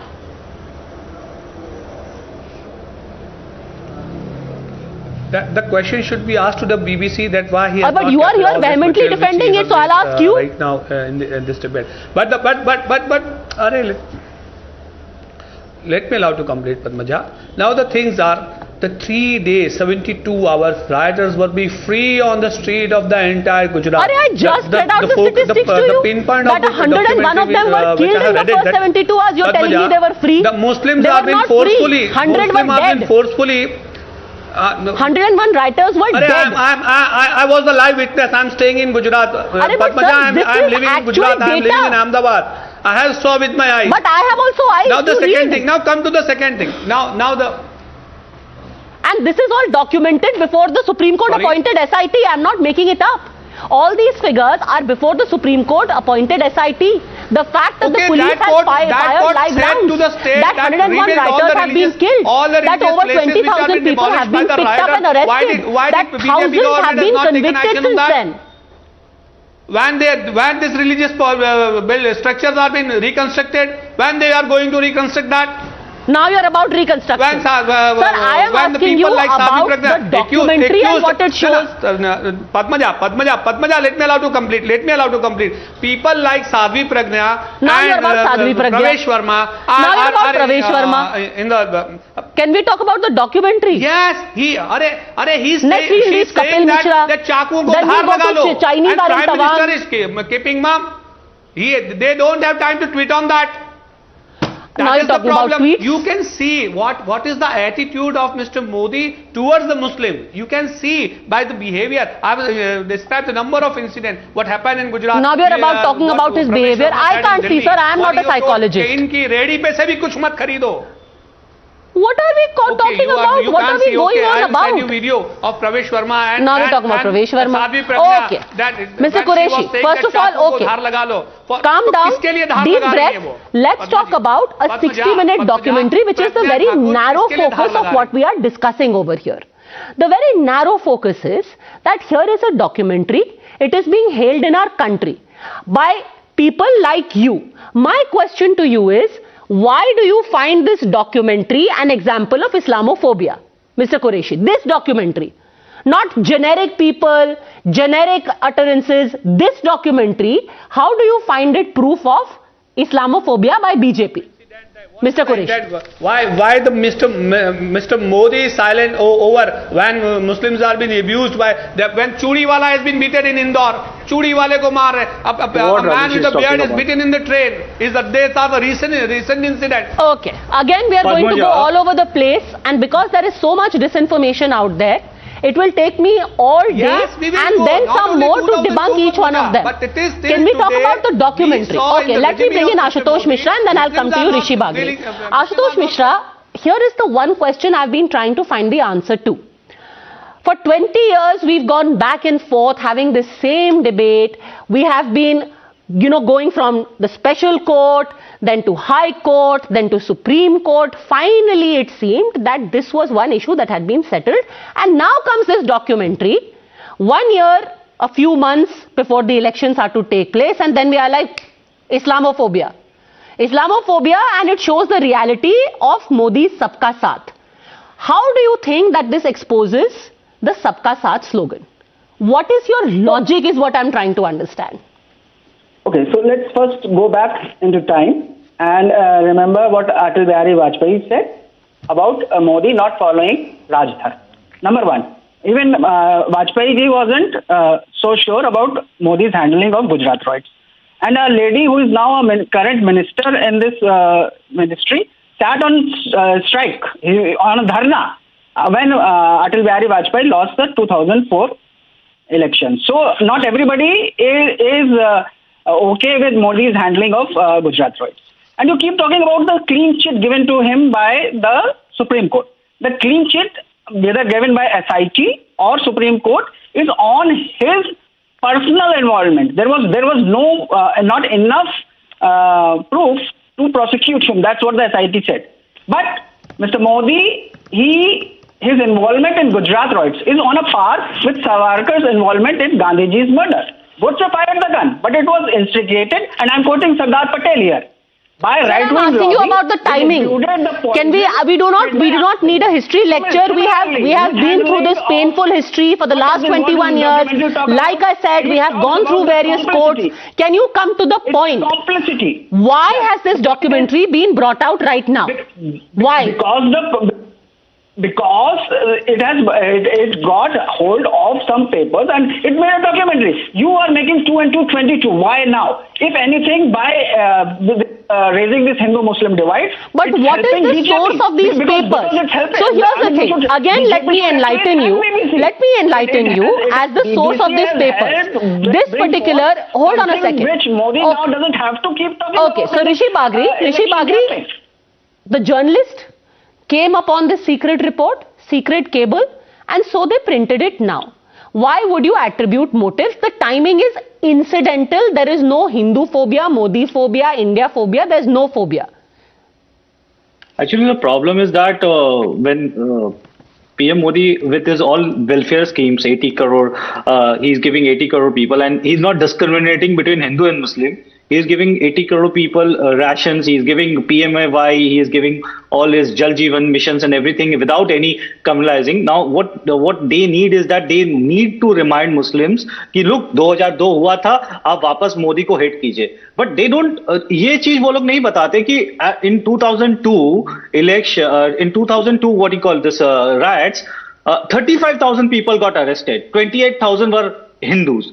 250 writers were killed. 200 were Hindus. Most of the writers who were arrested and killed were Hindus. ये नहीं बताएंगे ये लोग. ये क्या बताएंगे कि देखो मुस्लिम के साथ ये हुआ. ये नहीं बताएंगे कि it was because of the Godra which is a train which got burned and those reaction took place in entire Gujarat. ये नहीं बताएंगे कि Godra का क्यों किया, premeditated क्या था वो. So they are not going to say this. And just before 2019 Lok Sabha election, you remember there was a economist which came with a divider in chief. This is how they do. Every main election hota hai, usse ek saal pehle they come with divider in chief. Interesting. Modi is so India the Modi question. We should be thanking them. In that case, BJP should be thanking these foreign publications. Because 2019 it helped, this Hindu-Muslim angle helped Modi get over all his economic mismanagement. And now what it will help him hide his COVID mismanagement. How you are, so you are accepting that this is propaganda which is going to boost him. So you are accepting that this is going to help him because it's meaningless propaganda, Ashutosh Mishra. No, because it is Hindu-Muslim divide. Which then why is the BJP creating the BBC creating a Hindu-Muslim divide? That's why we keep discussing it. Because then why are you supporting BBC report and BJP is dishing it out? You should not. Then you should debunk the BBC report. Why are you supporting it? People are so afraid of talking about. Ashutosh Mishra, you are as confused as Vivek Srivastava. Okay, Suman Siraman wants to come in, then Amjad Taha.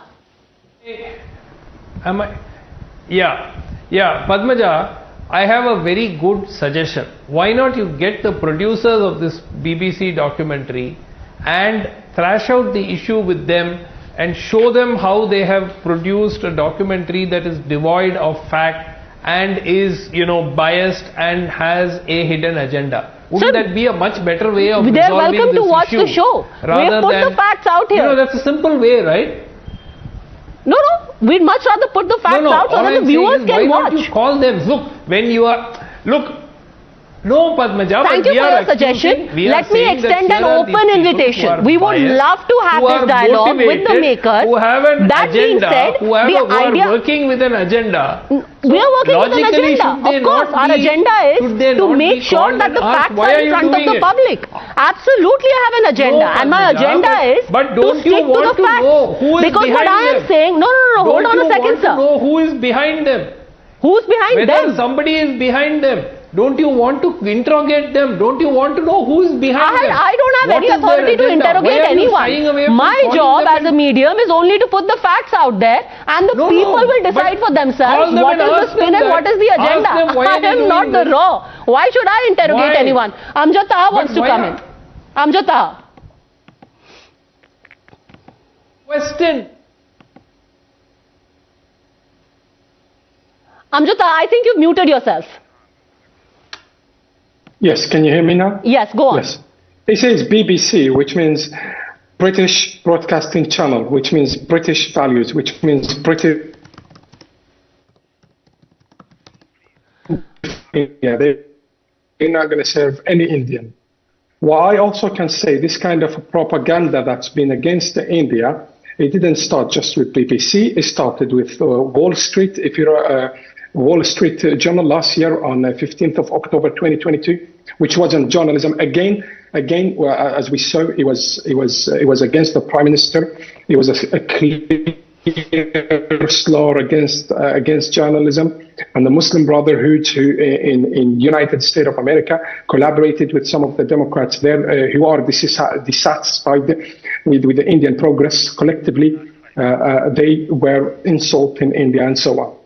That does not mean that India is a perfect country. India is a country of law. India is a country that's developing. And I wish to hear from those people who are speaking about Islamophobia equally as much as we stand. Okay, we'll just try and fix the network. We'll just try and fix your network, sir. It seems who tried to use. All right, go on. We can hear you now. Sure. Yes. As much as we stand against Islamophobism, we should also stand against Hinduphobes around the world who try to use platforms such as BBC against the Indian people. In terms of the cases, there were a lot of cases against BBC when it comes to rights and it comes to lies. There's cases in March 2015, Jeremy contract. That's a case. That's BBC lied in. In January 2016, it talks about the Stephen Dante. That's a case that BBC lied about. 2017, 2018, the gender pay gap. Read about it.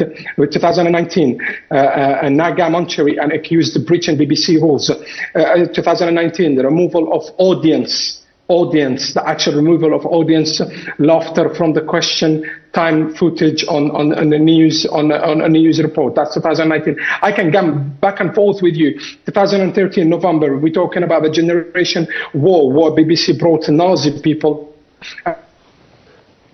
Standing against this kind of things. BBC has played a role when it comes in supporting a lot of radicals or giving voices to those radicals.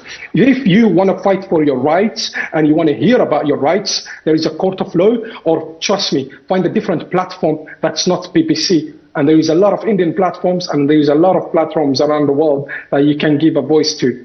Vivek Srivastava, and here's the thing. The freedom of speech is there for the BBC. Yeah. Nobody is attacking them for saying you cannot make it. But equally, people have the right to point out the flaws. And there are glaring ones. So you can't say, oh, you know, if you're pointing out somebody's flaws or errors of omission or commission, then you are not against freedom of speech. You are against falsehood. No. Vivek Srivastava. Absolutely. See, now listen to me now, please. Now, see. If you want to discuss the documentary, it's fine. You want to criticize the documentary, it is fine. You want to point out flaws in it, it is fine. But when you start doing court cases, FIRs, harassment, that is wrong. That is curtailing the freedom of expression. I should not do it for any of the shows of Times now also. Nobody has the right to do it. Let Padmaja speak whatever she wants to speak. Funny you say that, sir, considering the number of cases that are filed against us by so many state governments. Please let me complete. Please let me complete. So in your this documentary is not an attack on India. It is not an attack on the Indian culture, Indian people. The nation is bigger than Modi. This documentary is an attack. It is showing only a particular chief minister, a particular party, a particular thought, the RSS as Islamophobic. Rishi Bagri, is much bigger than them. Much bigger. Rishi Bagri, respond. The RSS. The problem is that... No, they are not. It's not an attack on India. It's an attack on a particular... Yes, Rishi Bagri. No, the problem is that India is doing exceedingly well. Mr. PM Modi is now the president of G20. They are doing much better. This gentleman doesn't even know the basic nominal GDP. He was questioning me. India has just surpassed Britain, and it has actually emerged as the 5th largest economy in the world. And this guy doesn't want to know that. The problem is that the BBC have a problem. It has a problem when it actually attacks the Indian soldiers, but at the same time it glorified the Taliban. It has a problem when India did the lockdown. It attacked the Indian lockdown. It criticized the Indian lockdown, but it glorified the lockdown of the West by saying that the lockdown saved many lives. So they always have a dual parameters for the India. We have seen multiple times, and this is not an exception. What is happening now? Okay, I'm just going to leave it by saying this. One is the freedom to make whatever you want to. And yes, everyone has it. It's journalism. Then is the right of the people who feature in that piece of work to point out if they have any problems. And third is the effort to try and use that film, that documentary, as political weapon. And that is where things can get extremely dangerous, which is why the Indian public has as much right to closely scrutinize, examine, and be aware of what is being said and why, just like the BBC is well within its own right to put out whatever investigation or whatever document that they want. That is the beauty of a real democracy. Thanks very much, all gentlemen, for joining me. Thanks for watching.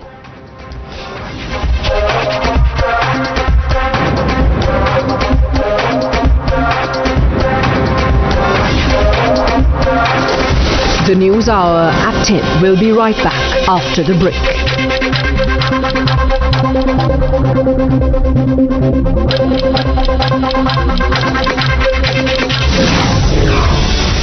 DGCA cracks the whip, fines Air India 30 lakh rupees on the urination scandal, pilot's license suspended for 3 months. It's a Times Now impact.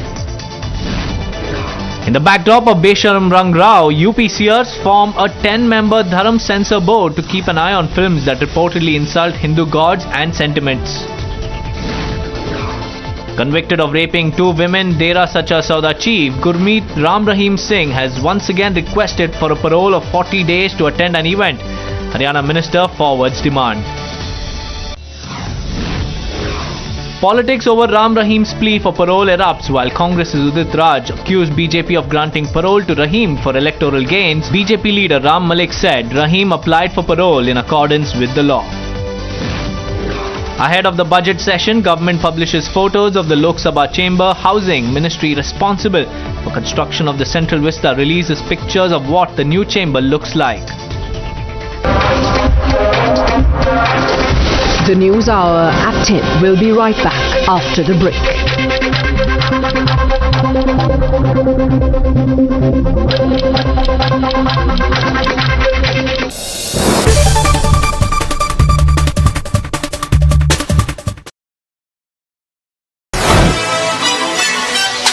Let's get it started here, you know it's game time. Ain't no excuses tolerated while you can't grind. It's like you're on the job, you know that team. Hello everyone, ये है बजाज की नई Pulsar P150. In case you're wondering, 150 already मौजूद है, तो इस P version को लाने का कारण क्या है, मतलब क्या है?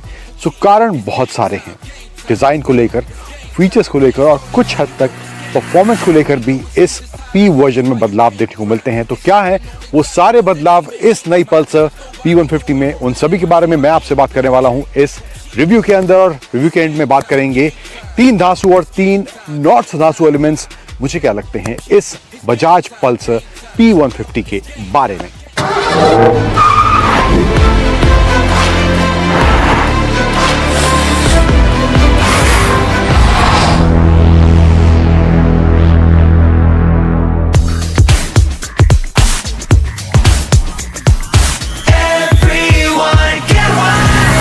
अब डिज़ाइन की बात करें तो यहाँ पर जो नयापन देखने को मिल रहा है, स्पेशली ओवरऑल 150 जो पल्सर है उसके मुकाबले इन टर्म्स ऑफ डिज़ाइन पूरी आपको ये P150 तक देखने को मिलेगी. लेकिन आपको ओवरऑल जो एसेंस है डिज़ाइन का वो इसमें N160 वाला देखने को मिलने वाला है.